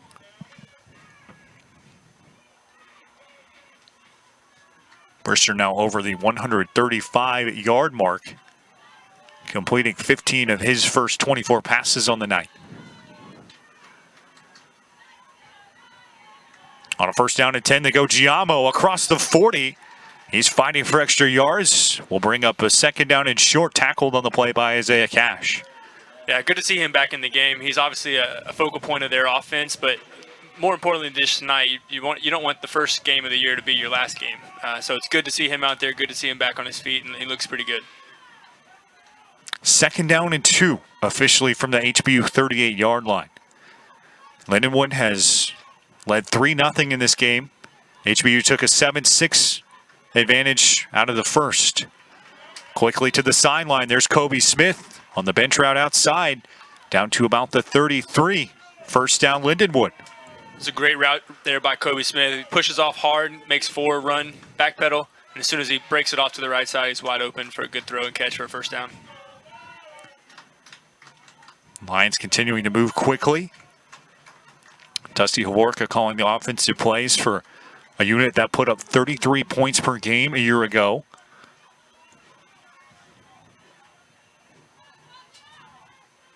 On first down and 10, they go with the screen out of the backfield. Here's Red. He gains about 5. Isaiah Cash chases him out. Lindenwood continuing to move the ball quickly. Yeah, once again, no problem between the 30s. It's been once they get inside the 30, they kind of stall out a little bit. Let's see if they kind of change their strategy or kind of do some different things inside the 30 to try to make it more successful. HBU has held Lindenwood of its first 3, trying to convert fourth downs. All 3 of those tries have come inside the 35. Play action, a little eye candy. They get it quickly to Kobe Smith, and he is down to about the 21. First down, Lindenwood.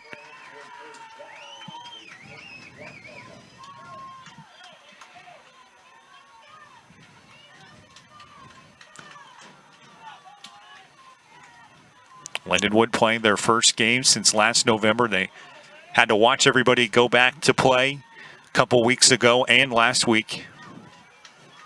This game's been on the docket for a couple years back when it was. HBU was scheduling a strong D2 school. Lindenwood in its first D1 game, they go to Martin on a first and 10, and he's good for about 5 yards down to the 15. Yeah, they've got a pretty good drive working together here. They're doing the balanced approach here. They got some good throws, some good runs. They're getting first downs on short and medium play sets, and so looking to see them kind of do their best to complete this drive. Movement on the line. Looks like a free play. Shot at the end zone. The pass is incomplete. Wanted Peyton Rose. And we'll have to see what the official word from our head referee is on this play. Coach Shealy is upset about something down there. Thought maybe there could have been some movement on the line. We definitely saw a Husky in the neutral zone. And it is, in fact, an offside on HBU.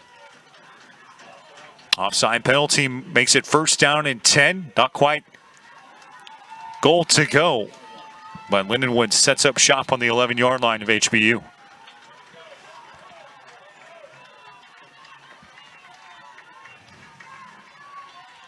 A lot of fans for Lindenwood have made the trip over from St. Louis, egging on their team deep in HBU territory. Martin on the draw, fighting for a first down. He churns his way inside the 5. Several plays in a row now, the Huskies have drawn up a blitz, and the blitz gets through the line, but it's in the wrong gap, and the running back's able to just slip right by. And look for them to continue to draw up those blitzes and try to meet the running back next time. Second down and 5. The ball placed on the 5. Martin stays in the game at tailback.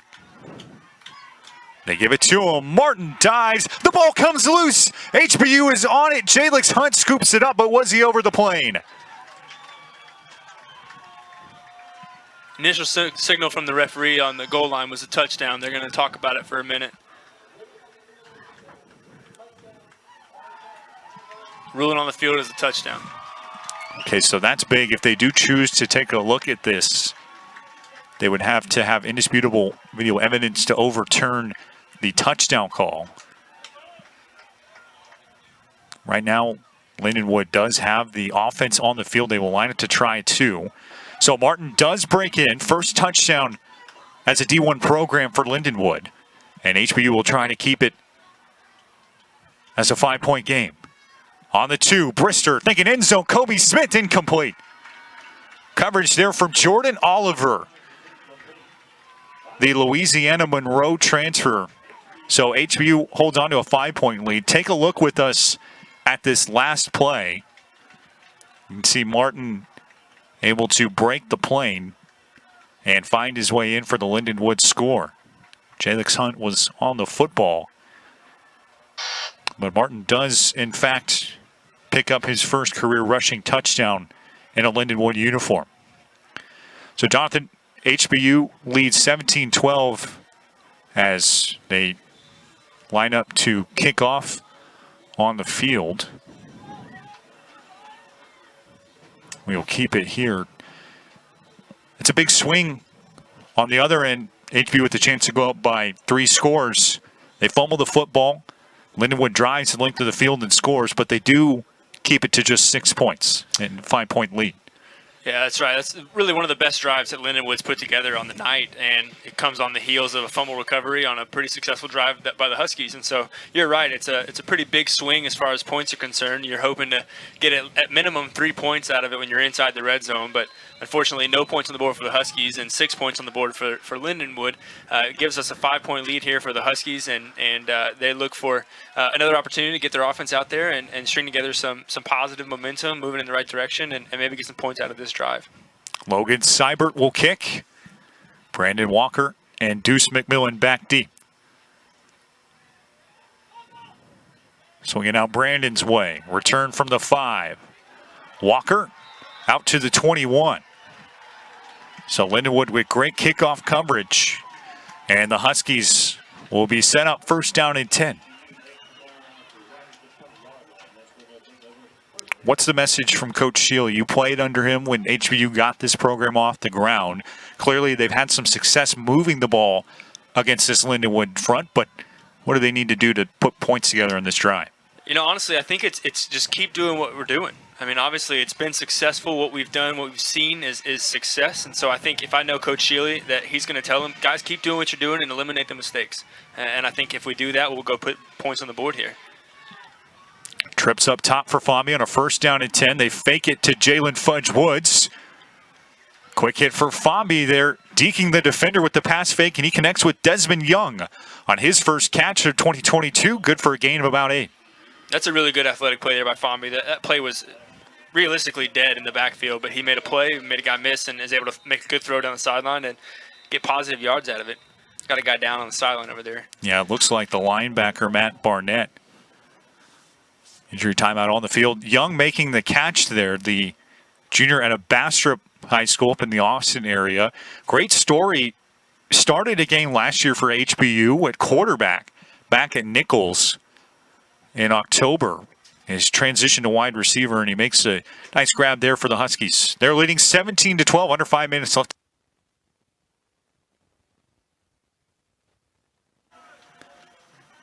Well, there's a great look at our crew of the Blood Moon up in the Houston sky. Not unlike the HBU uniforms tonight. First time they've worn orange in program history. Handoff there on a second down and 3 goes to Fudge Woods. And he's out near the sticks. Jonathan, you mentioned when you were here at HBU, they had 2 uniform combos. You had your home blues and your road whites. What do you think of the orange tonight? I like the orange. It's a good shake-up. It's a good way of really identifying that as our primary color.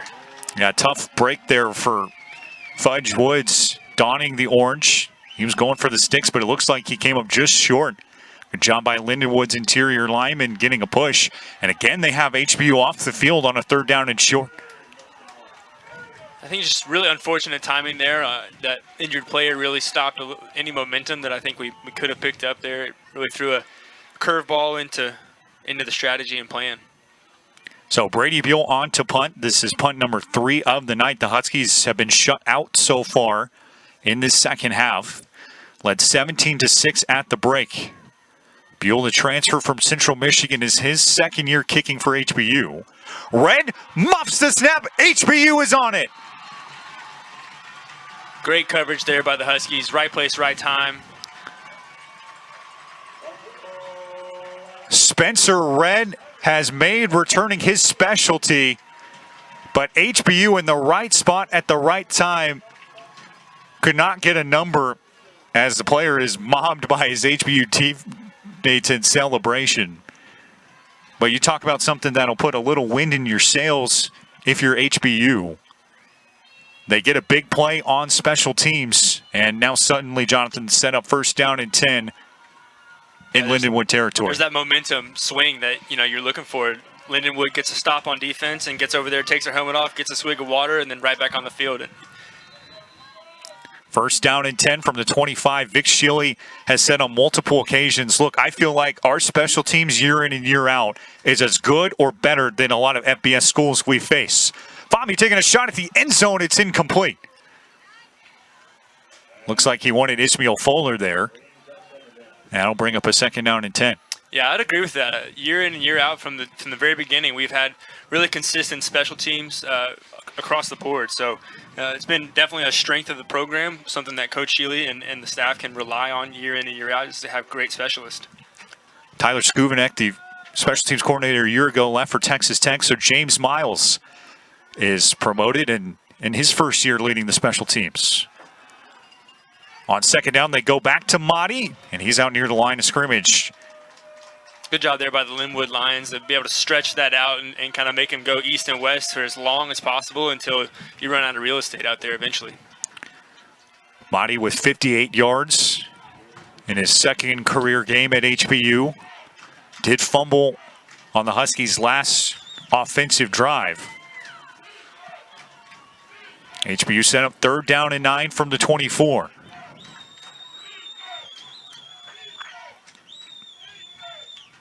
Desmond Young in motion. Fahmy pressured. Looking his way, it's incomplete. Off the hands of Young. Fourth down. That was a really good play call there, really good route. It really opened up there in the middle around the hash marks, and unfortunately the drop pass there, I do believe that would have been a first down, but fortunately we get a chance for points here, so that would take it up to an 8-point lead if this field goal is good. Alberto Arroyo on for his third kick of the night. He's 3 for 3. Beg your pardon, 3 for 3 this season. High hold, Hutton Hare gets it down. The kick from Arroyo is good. Alberto Arroyo, welcome to HBU. He is 4 of his first 4 trying place kicks, and the Huskies get a very big trio of points. That's important there. I think, even though the drive didn't go and you didn't get into the end zone, I think to get points out of that changeover, the turnover on the punt, I think it's really important for the confidence of the offense to be able to kind of keep moving forward. Lindenwood's defense has really stepped up here in the second half. They've played well. They did give up a decent amount of yards in that first drive, but other than that, they've really kind of tightened it down, and they've really played pretty good, sound football. And do you think it's big for HBU to kind of get the goose egg off the board here in the second half and put some points on the scoreboard? I think so. I think when you see the scoreboard change, it just gives you a good lift. It gives you a little boost, and you start to feel good about what you're doing. I think as an offense, whenever you see points on the board, it always makes you feel good. And so I think it's a good start. I would like to see more of those on the Husky side, of course, but it's a good start. Spencer Red, who muffed the punt that set Lindenwood up in a bad spot as HBU puts up 3. Calls for a fair catch here. And if you're Lindenwood too, you certainly take it. You muff a punt, you give HBU an offense that's shown some potency tonight, some good field position inside your own territory, and yet you hold them to just 3 points for the second time tonight. That's right. You only give up 3 points on something that, you're getting first and 10 at the 25-yard line, and you only give up 3 points as a defense. That's a small victory, right? You want to pile up those small victories along the way. So back out they come. First down and 10 from their own 25 in the final 3 minutes of this third quarter. Brister keeps. First time tonight we've seen him call his own number, and he's out near the sticks. It was a little bit of either an RPO that the pass ended up not working out, and so he just followed his running back, or it was a kind of a quarterback delayed run there. I'd be surprised. It would be the first time that they have run a quarterback designed to run play. 132 yards on the ground tonight for Lindenwood. Brister to the air. Red is dropped. Isaiah Cash back at the 30-yard line. Great play there by the defense. Read it the whole way. Great open field tackle. There was no chance of him getting out of that tackle. Isaiah Cash is flying around the field tonight. Cash, the junior, leading the team with 10 total tackles, including 7 on his own. Had a rouse in the Austin, Texas area. Long jumper showed some speed. And HBU set up with a 3rd down and 2 defensively. Here's Brister to the air. Dialing the deep ball. Smith comes back for it, and the penalty marker flies. Coy Miller had his back to the ball there in coverage. That's right, yeah. He was running with him step for step, but unfortunately the ball underthrown. The receiver tries to come back through the defensive back, and every time that's going to be a pass interference penalty because, unfortunately, it impedes the receiver from being able to catch the ball. And that's always the Pandora's box in the collegiate game, too. If it's the NFL, you're setting yourself up with a spot foul. Obviously, in the collegiate game, you don't want to give up the long touchdowns, so there's something to going after those pass interference calls. Yeah, and if that ball is laid out there far enough, I mean, Kobe Smith is taking that to the house. And so you almost say, okay, we'll give up the 15 yards instead of a touchdown, but you never want to give 15 yards just for the sake of giving 15 yards. And that's something that a fifth-year senior like Coy Miller there at safety for HBU has going through his head. Coy's been around so long at HBU, he's wearing his 3rd different jersey number. The new number 7, fun little fact. On the ground they go. Giamo splitting his way through the defense. Brennan Young has to chase him down back at about the 32-yard line. Really strong run there by Giamo.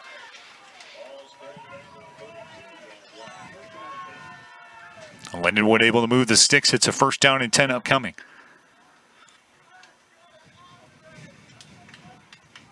Slowed the pace down just a little bit on this drive, maybe trying to be a little bit more methodical, a little bit more in control. Lindenwood can tie the game with a 2-pointer and a touchdown on this possession. Huskies clinging to that 1-score lead. Giamo following a convoy. Rodney Dansby ripping for the football. Instead, he'll settle for the tackle there at about the 25-yard line. The pursuit was coming from the backside. It just was too far to go. He just couldn't get there, couldn't cut down the spacing. But good job blocking there by the Lions. They were able to create a wall of bodies for Giamo to kind of hide behind. And then when he found the hole, he put his foot in the ground and he went north. And so good job there by Giamo and the offensive line. Could be the final pair of plays here in what's been an exciting 3rd quarter. Play clock is down to 5.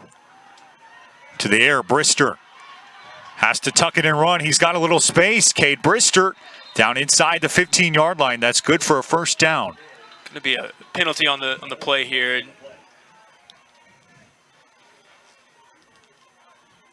think this one's going to be coming back. Now Lindenwood, offensive lineman, moving back.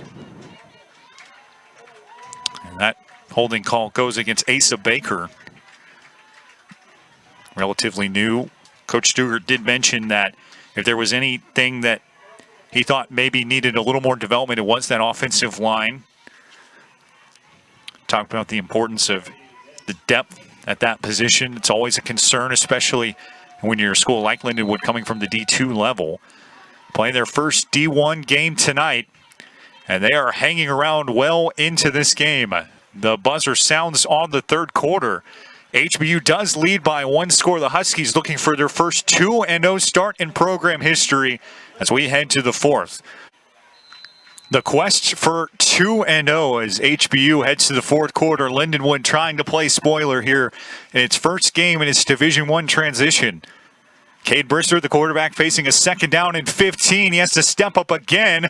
A lot of green. He comes up short of the sticks, but is clear of the 30-yard line. And again, just a lot of penetration from the defensive front. And again, Brister Brister able to sneak his way out of the pocket as it's collapsing around him and make something positive out of what looks to be a negative play initially.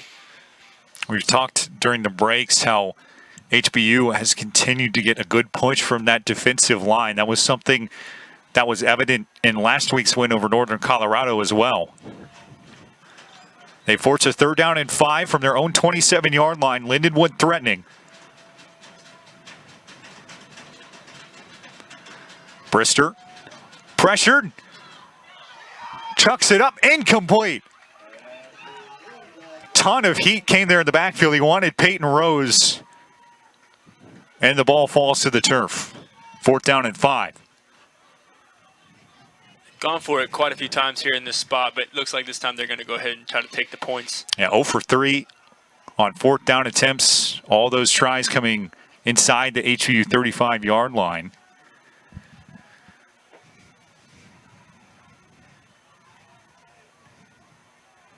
Logan Seibert will try the kick. Officially a 45-yarder. Snap gets down. The hold was a nice recovery, and the kick is powered right through. That was a really nice recovery there from the holder, Cole Duggar, who's also the backup quarterback. And Logan Seibert kicks like his brother Austin, who's the place kicker for the Detroit Lions. Nice job there. He's 3 for 3. It's a 20-15 game as HBU gets the football back. We return. Still 14 minutes.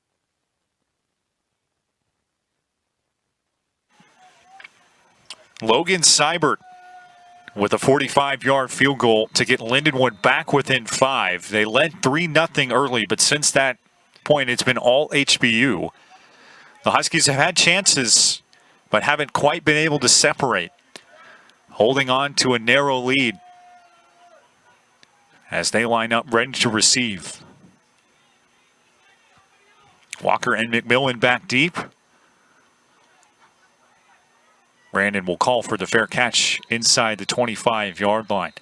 So HBU with just 3 points in this second half after putting up 17 in the first 2. Jonathan, how do they unlock the offense here in the final 14 minutes? Yeah, I think they've got to just string together some positive plays. I think they've had several 1 or 2 play drives that look really promising, and then something happens and the negative play comes, or penalty or a turnover or something like that. And fortunately, in the last drive, we were able to get the punt muff recovery there. But I think it's really important for us to be able to string together some consistency here to get some plays that are going to lead us down the field in a methodical way. 1st down and 10 from their own 25. They try the trickeration on the sweep, and nothing is doing there. Deuce McMillan on the receiver carry. Chased out of bounds by Lloyd Lockett. Brett Hyatt also in on the party. Great 2nd and 11. Great job there by the defense of stringing that play out as far as possible. That's how you defend the jet sweep. You can't get too wide, but you also can't attack with the wrong angle because it creates kind of cutback lanes. Fomby on a 2nd down and 11 looks to throw. Dials up the deep ball. It's Tarin Muhammad down there. That one was nearly picked. Great coverage by Darian Bolden. 3rd down and long for HBU. Yeah, good idea, good throw there. I'd like to see that ball a little bit more inside. We had the inside angle on the defensive back there as he's running down the field. If you give him a little bit more inside, he can kind of drift back inside. But he put it up kind of outside shoulder to the right. It creates a little bit of an issue. All right, here's a very big 3rd down and 11.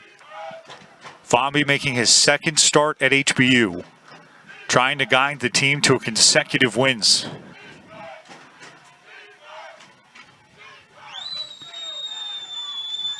Looking to pass.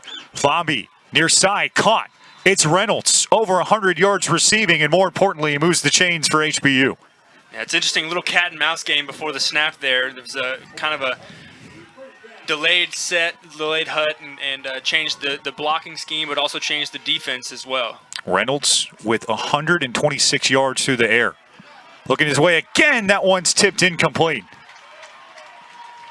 Husky sideline really wants a flag thrown there. There was a jersey pull by the defensive back as the receiver was running down the sideline. Yeah, Darian Bolden in coverage once more. That was actually intended for Brandon Walker. So a 2nd down and 10 upcoming for HBU.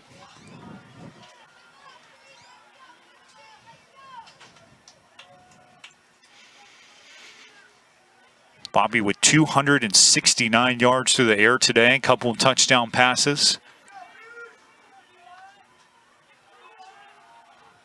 On a 2nd down and 10, they get it out. Out of the backfield, it's Mahdi.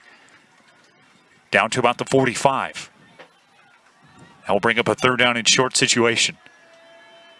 Huskies go no huddle. Officially mark it as a 3rd and 1. Quick give, Mahdi looking for room on the sweep. Penalty marker flies. Mahdi's in the clear, and he gets shuttled out of bounds at about the 44. Behold everything. There's a couple penalty markers flying in from all directions. Yeah, this is more than likely going to come back. It's in the area of holding, especially with an outside running play. You're going to typically see that defensive lineman trying to get away. The offensive guy, the offensive lineman's not aware that he's bouncing it out, and incidental holding happens on those types of plays all the time.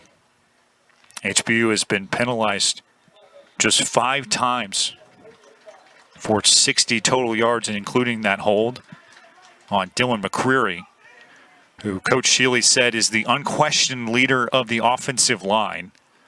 Really grabs command of a locker room. They love what he brings, the senior out of San Jose, California. And unfortunately, once again, the Huskies put a few positive plays together, and then something negative happens, and they find themselves in a 3rd and long situation after gaining the 1st down. All right, 3rd and 12. What do you do? Ball's on the 34. They need the 46. Got them all spread out. I think some kind of middle screen, wide receiver screen, tunneling back. Bobby looking to throw. On the move, they've got Mahdi. Ismail down to the 50, 1st down HBU. That's a great play there. Everything breaking down around him. Fahmy finds a way out, finds his Mahdi. Mahdi just makes a really good athletic football play to get a 1st down there. That's an important 1st down there. And it's like those two are on their own separate wavelength. And HBU a little out of sorts there. But those two through the first 2 games of the season have shown a ton of chemistry in the backfield.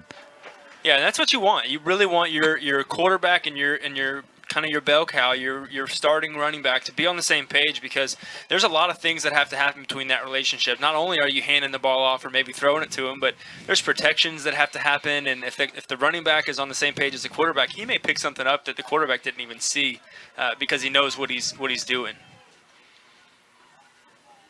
Everybody's spread out on a 1st and 15 after the false start. Fahmy looking underneath. Catch made at the 50. Looks like Walker wrestled down into Lindenwood territory. It was actually Deuce McMillan making the grab. Game about 7, 2nd down. Fahmy throwing. Pass is caught. Over the middle, it's the first career grab for the tight end, Jocelyn McCarter. Oh, I beg your pardon, that's Deion Cormier. Looked like the big tight end. Cormier has some size in his own right. And there's a Lindenwood player down back at the 45. Looks like the lineman, Kobe McClendon. Based on the initial treatment here, it looks to be cramps. First game of the year, you're hyped up.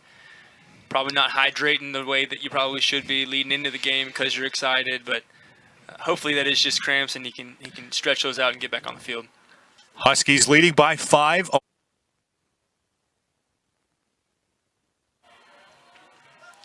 Big 3rd down and 3. Kobe McClendon, I should say, off the field under his own power.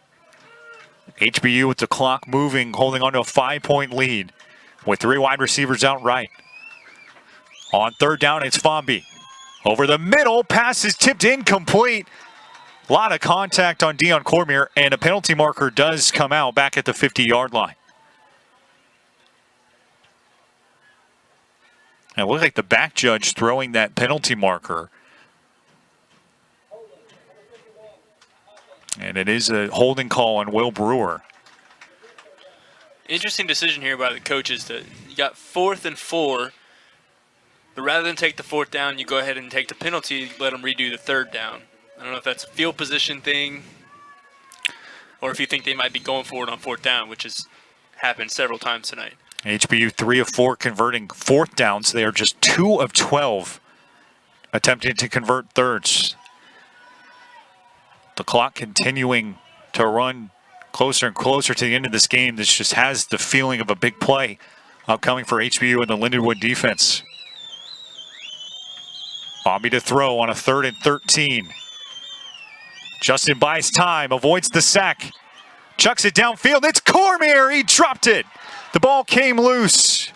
Reynolds scoops it up. Cormier had it at the 27-yard line, but it slips through his grasp. Got another penalty flag over on the far sideline. A lot of jawing over there after the play. We'll see what the call is. How about the evasion from Justin Fomby to extend that play? It is a roughing the passer called on Jordan Lawrence of Lindenwood. That's a big penalty there in a really big spot. Can't imagine the Lindenwood coaches are going to be too happy about that one. Yeah, Judd Stugart said, you know, we belong here, but we haven't proven anything. And one of the ways that he said they can prove themselves is by not beating themselves. And penalties certainly going to be something on the flight back to St. Louis that this staff thinks about. 6 flags for 67 yards tonight against Lindenwood. In this situation in the game, that could be the biggest one, the most important one, to give a first down on a 3rd and 10 plus as an incomplete pass that you're getting the ball back. It's a tough spot to have a penalty. First down and 10 from the Lindenwood 39-yard line. Bobby looks to throw. Takes the check down. Down to the 30. It's big Vernon Harrell twisting his way near the 25-yard line.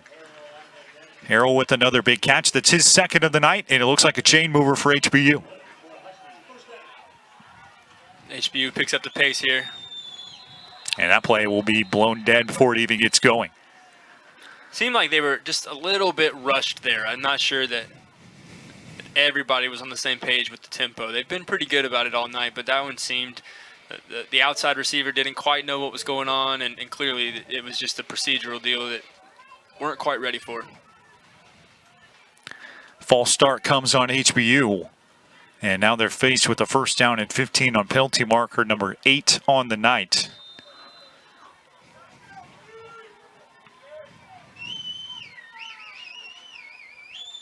Trips up top for Justin Fomby, facing a first down and 15.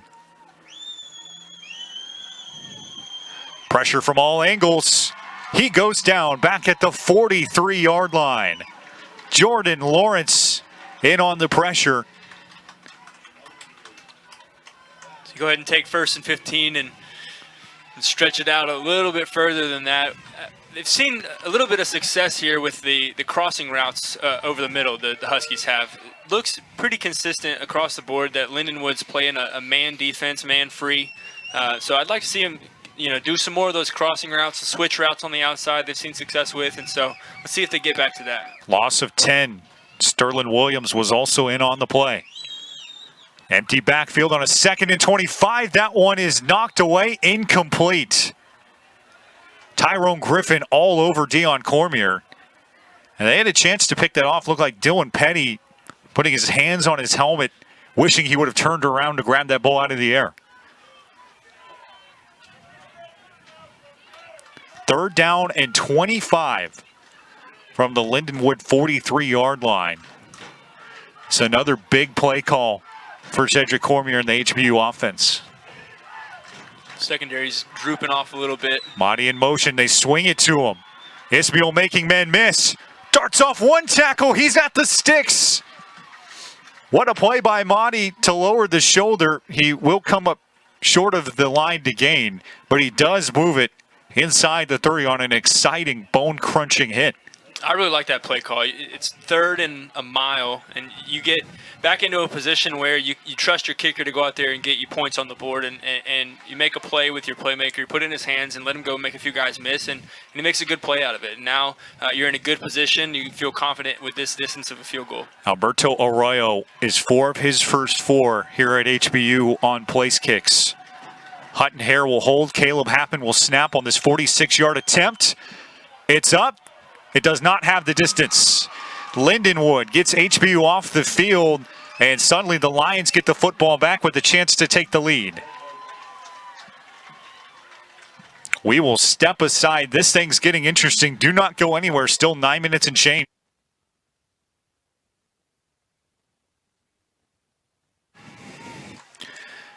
Here we go. A monumental drive for Lindenwood. First down and 10 from its own 28-yard line after HBU misses a field goal try. Brister to the air, out near the boundary at the 35-yard line. The Lions in their first ever Division I game. They moved up from D2 over the offseason. HBU is looking to get to 2-0 for the first time in program history with a win tonight. Lindenwood has given them everything they could have asked for and more. Second down and 3 from the 35. Brister has the pass tipped, incomplete. Davion Hargrove got his hands on the ball. That's really good awareness by Hargrove there. That's a quick pass right into the blitz, exactly how you teach it, unless the blitzer has his head on a swivel and can get his hands in the passing lane. Davion Hargrove, another player that HBU was pumped about, was not eligible for last season after some academic issues, but he has worked really hard in the classroom, according to his head coach, and out here making plays on a third down in the fourth quarter.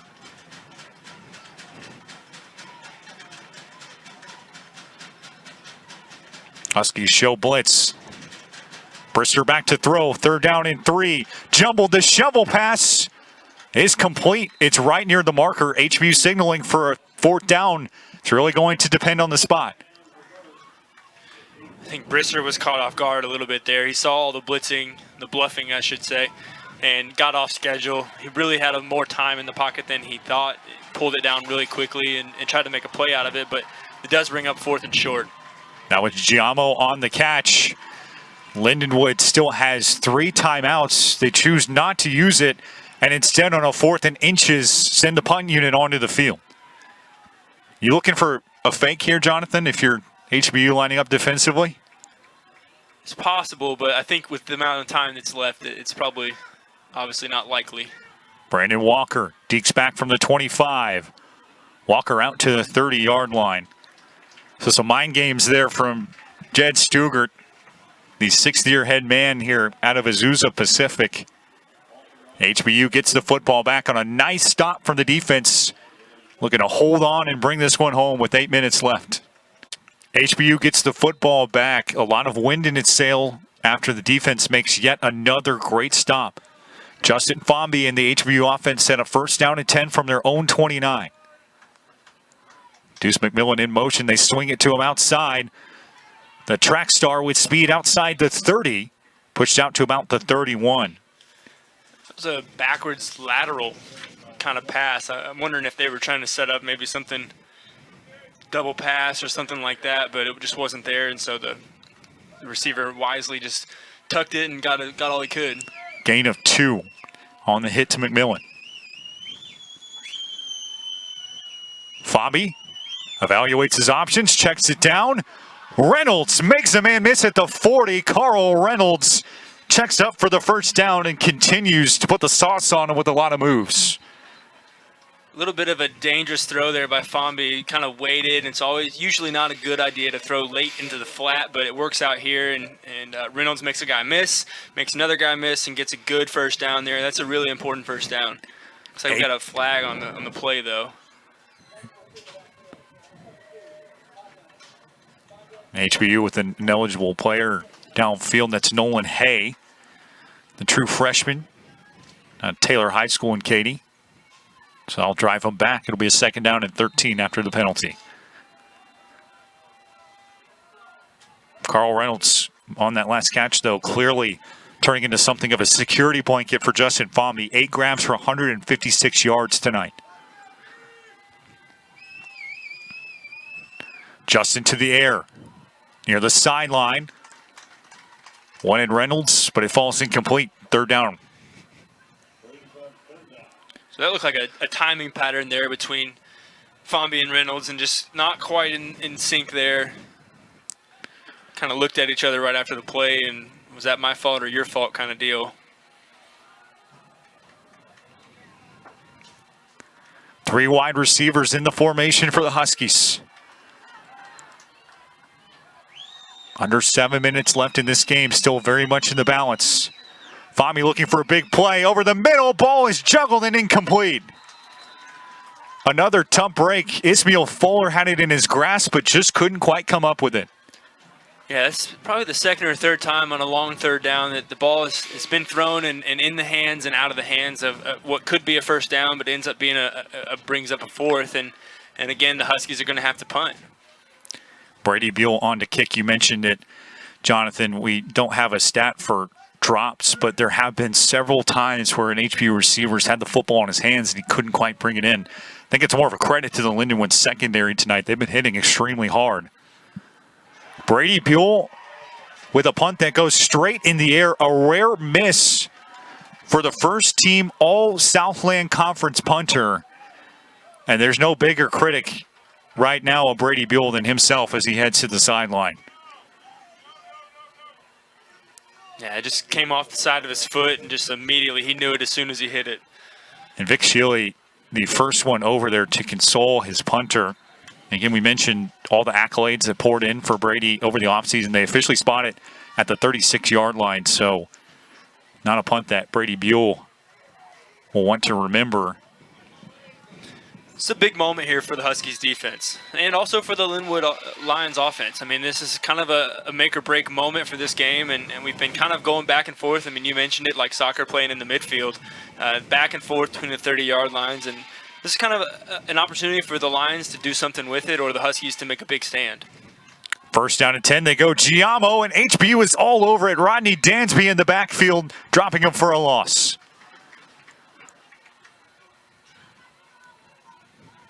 Dansby there with his 11th tackle on the night. He's just been all over the place. He stacks up double-digit tackling performances. 131 a year ago, tied the program record with 19 tackles in a single game against Southeastern Louisiana last October.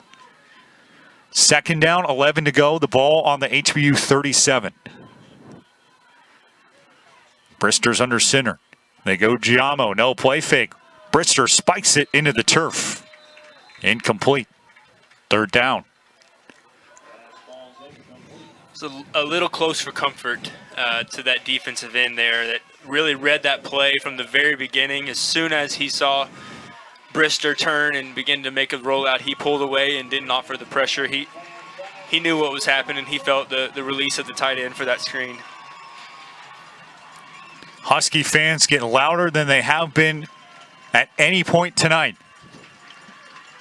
Third down and 11. They need the 26. Tight end in motion. Brister rolls out. Firing deep. Rose has it go off his hands and incomplete. We're going to get a hold here on the Lions.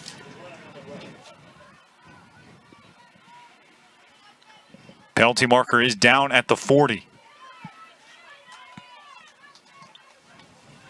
Brings up another similar situation that we had just 2 drives ago that Linwood took the holding penalty rather than let it be fourth down, and it looks like Coach Shealy is going to do a similar thing here. So 5 yards from the last spot, so that will now bring up a third down and 16 from the 43.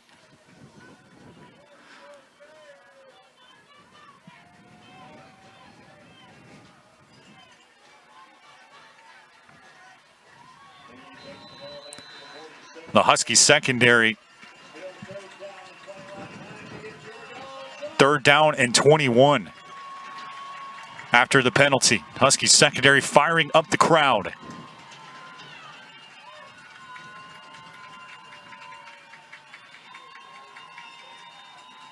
Here's Brister. Flush from the pocket. Trying to make something out of nothing. He is pinned down at the 45-yard line. Well short of the first down marker in Lindenwood with a 4th and long. So it pays off for Coach Shealy there to take the penalty and get forth. You pick up another probably 10 yards there further back from the field goal. It's probably too far, definitely too far to kick a field goal. They're going to bring on the punt unit here.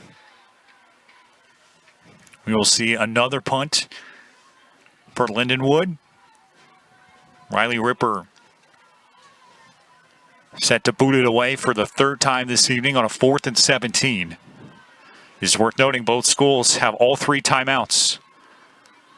Ripper trying to pin HBU deep. Brandon Walker will let that one fly away. Wow, it takes a Lindenwood bounce inside the 5-yard line. That one looked like it was headed for a touchback. Instead, Lindenwood with a momentous bounce. This thing is anything but over as HBU gets the football back. Really good execution there by the punter. I have to think that as a punter doing that, it's a little bit like a golfer sticking it on the green. It's got to feel really good to aim at a spot and hit it exactly where you want. Sounds like you're speaking experience there from your golf game. Yeah, I don't know about that. So that makes 2 of us. Right. I just watch it on TV. First down and 10 for HBU from inside its own 5.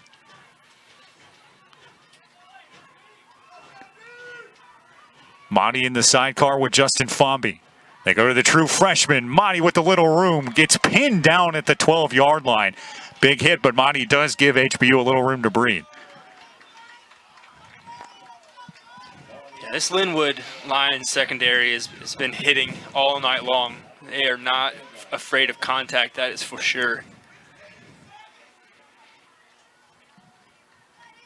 Big hit by Lloyd Lockett for Lindenwood. And we've talked about the tempo all night long for HBU. You can take that strategy and pretty much flip it on its head here in the final 5 minutes of the game. Lindenwood still with all 3 of its timeouts. The Huskies take the play clock to within 4 seconds. And they go Monty again. Monty fights for the yardage marker. Maybe picked up a yard there. And a 3rd down and short upcoming for HBU. They officially say no gain.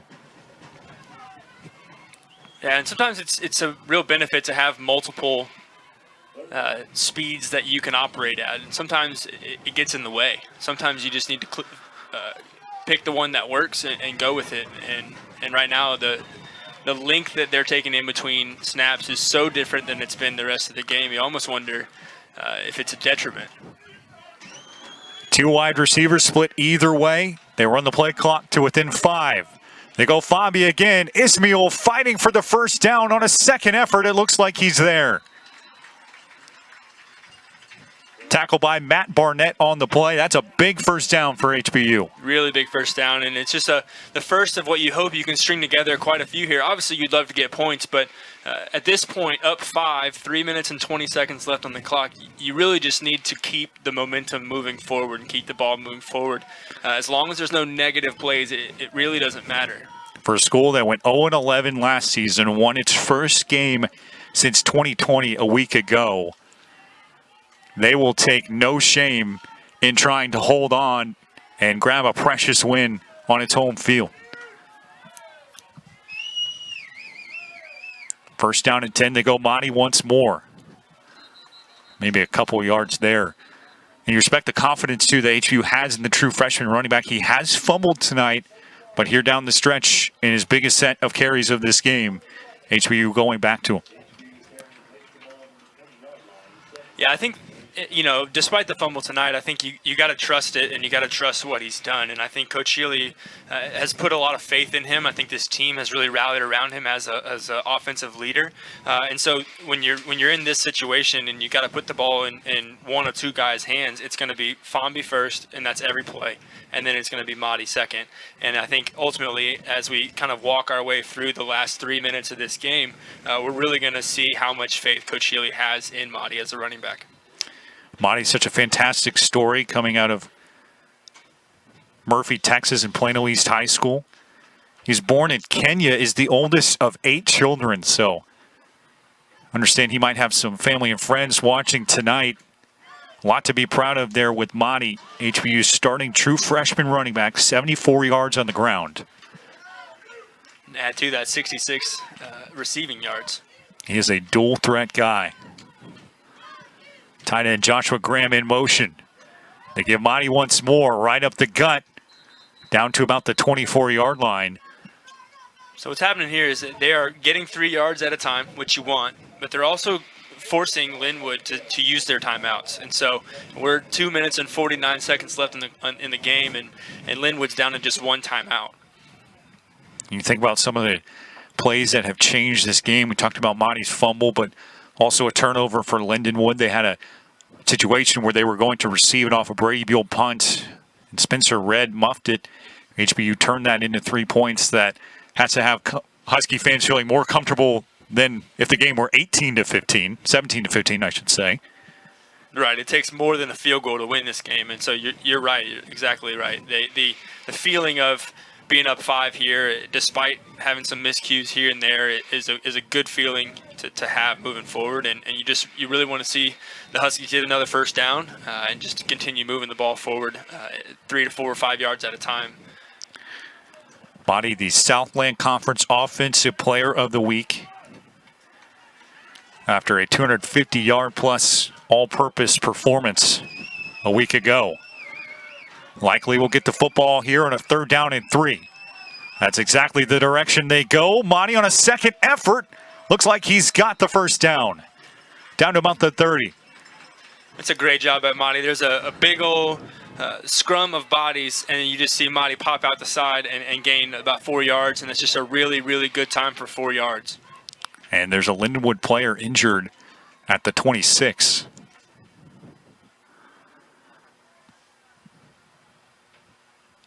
Lions are down to their final timeout. Monty does pick up the chain mover.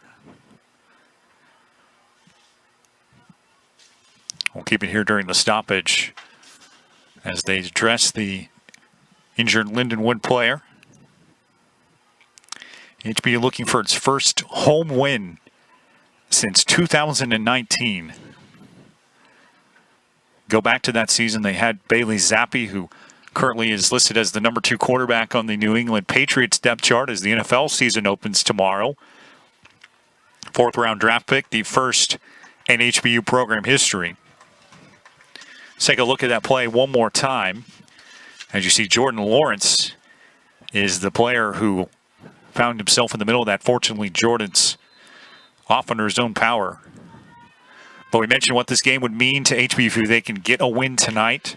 Receiving votes in the coaches poll for the first time since that 2019 season. They know the value of a win. They are trying to put it on ice with the football and all 3 timeouts on a 1st and 10 from their own 28.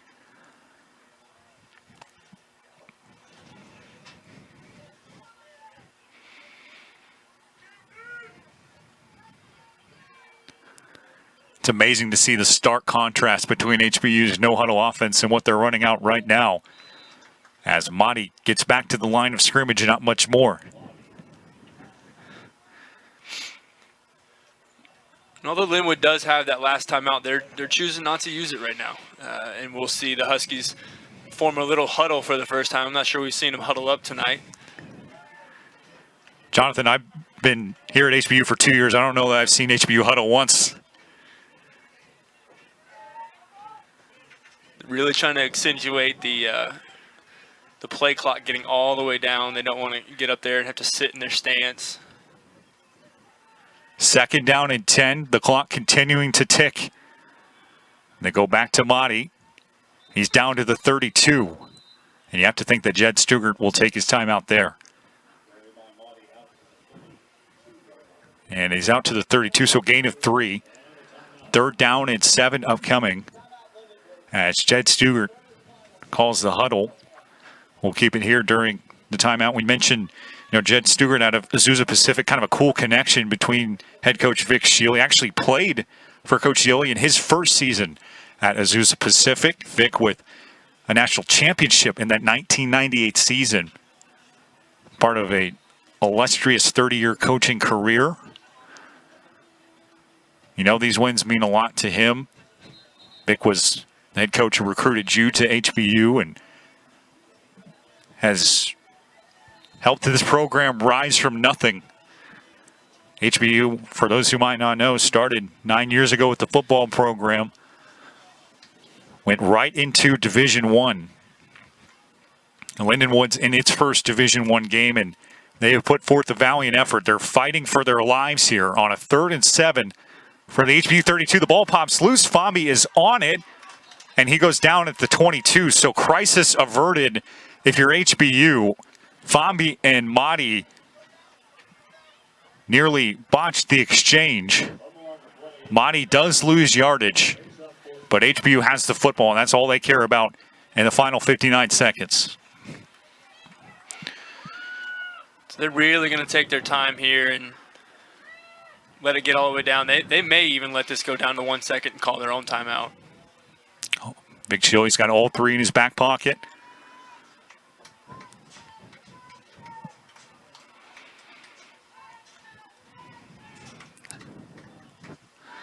A Lindenwood passing attack that has racked up 181 yards. Would have to try to go a decent chunk of the field in about 30 seconds, give or take, after the punt.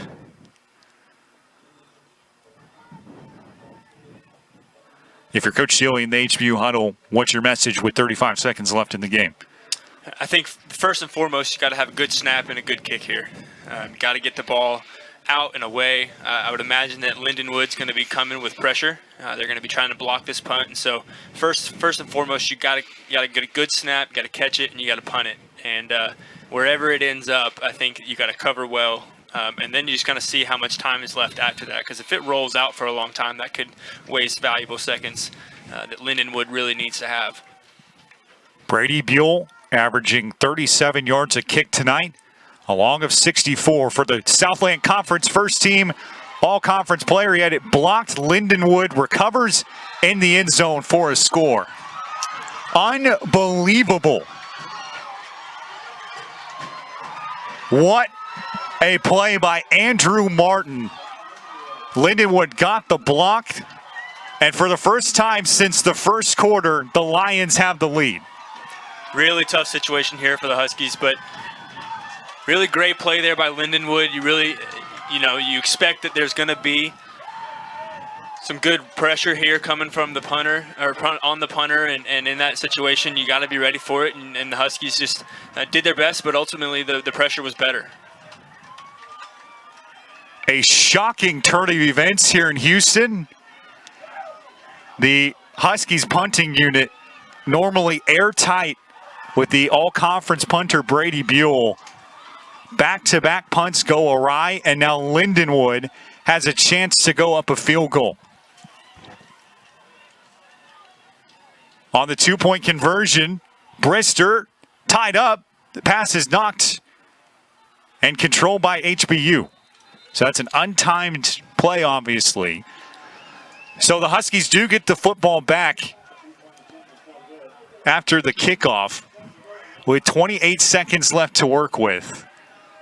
But all the air was just sucked out of Husky Stadium on that last play, Jonathan. Right, they've got to take a look down at the scoreboard and realize that they've still got 28 seconds left and 2 timeouts. And realistically, that's enough time if they operate and execute well. They have enough time to get down there and try to get into a field goal range, and you still got a shot to win this game. This game's not over by any stretch of the imagination. And you got Justin Fomby, who's thrown for 330 yards on the night, couple of touchdowns. Brandon Walker, a potent kick returner as well. Lindenwood, in its first Division I game, has been down since the first quarter, but they have not been out. Logan Seibert, the kicker, set to boot it away. Been pretty consistent kicking it down there to just to the left of the left hash in between the numbers, short of the end zone. So I'd be curious to see if he's going to try to just fair catch it. Yeah. Hey, we'll let it go. So it'll be 1st and 10 from the HBU 25-yard line. They've scored just 3 points in the second half. They led 17-6 at the break. Lindenwood has just stuck with it all night long. And suddenly for a game for HBU where you thought you might have had it in the bag, they're playing for their lives tonight, looking to get to the first 2-0 mark in program history. What an unbelievable game we've had tonight, Jonathan. Let's see if HBU can get the win. Lindenwood looking to shock everybody here at Husky Stadium tonight. You see a lot of DBs on the field here. Fomby's going to need to be smart with the ball. 1st and 10. Fomby drops back. Has to scramble. Justin looking for the sideline. He gets out to about the 36. 7 seconds run out the clock. But HBU does have a first down. Yeah, and he fortunately gets out of bounds, saves the timeout. Positive yards is what you need here. You can't afford, they're going to drop this many defensive backs. You need to be able to take what they're giving you and just get positive yards out of it. Fomby with 3 wide receivers out right. Clock is stopped on a 1st and 10. HBU does still have 2 timeouts in its back pocket. 1st and 10, Fomby. Has to get rid of it. Down he goes back at the 30. The football pops loose. It's still loose and recovered by Lindenwood. We'll have to see if he was down, but right now the Lions are on the football and they're celebrating all the way to St. Louis. Really shocking turn of events here. And you see the way this one has unfolded.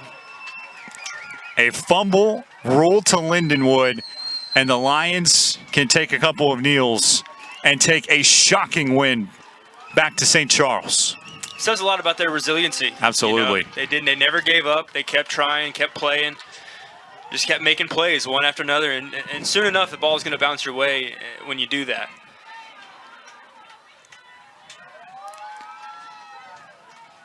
No question about it. The football goes back to Lindenwood.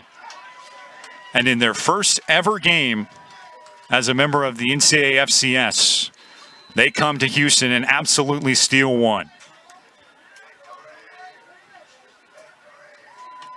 Brister takes a knee, and that will do it. HB will not stop the clock. The Lindenwood Lions win 21-20, and in their first Division I game, set a bar extremely high to try to match in the future. Congratulations to them. And Jonathan, for HBU, one that they won't soon forget either. Yeah, obviously, your heart goes out to the Huskies, and you feel for them. But at the same time, hats off to Lindenwood. They played a great game, and they did everything they needed to do to win this game. And unfortunately, the Huskies just fell short in a way that hurts because it was not seen. You didn't see it coming. Absolutely. HBU led at the half. In the end, you think about the missed opportunities, a missed field goal, turnover, just 3 points in the second half, kind of playing it close to the vest in the fourth quarter. They will have a chance to rally. They'll have a bye week next week and then have a chance to take down an FBS school in Texas State on the road in San Marcos on the 24th. Got a ton of people to thank, a lot of guys in the truck doing a lot of different responsibilities. Major thanks to them. Great job, guys. A lot of people in roles for the first time, including yourself, Jonathan. Great job on color tonight. We really appreciate having you and appreciate everyone from St. Louis to Houston tuning in tonight. Congratulations to Lindenwood. They get the victory tonight. The final score, 21-20 Lions. Until next time, everybody, this is Garrett Jones signing off, saying so long. And God willing, we will see you back for our next ESPN Plus broadcast on October 8th as the Huskies battle the Northwestern State Demons. Until then, everybody.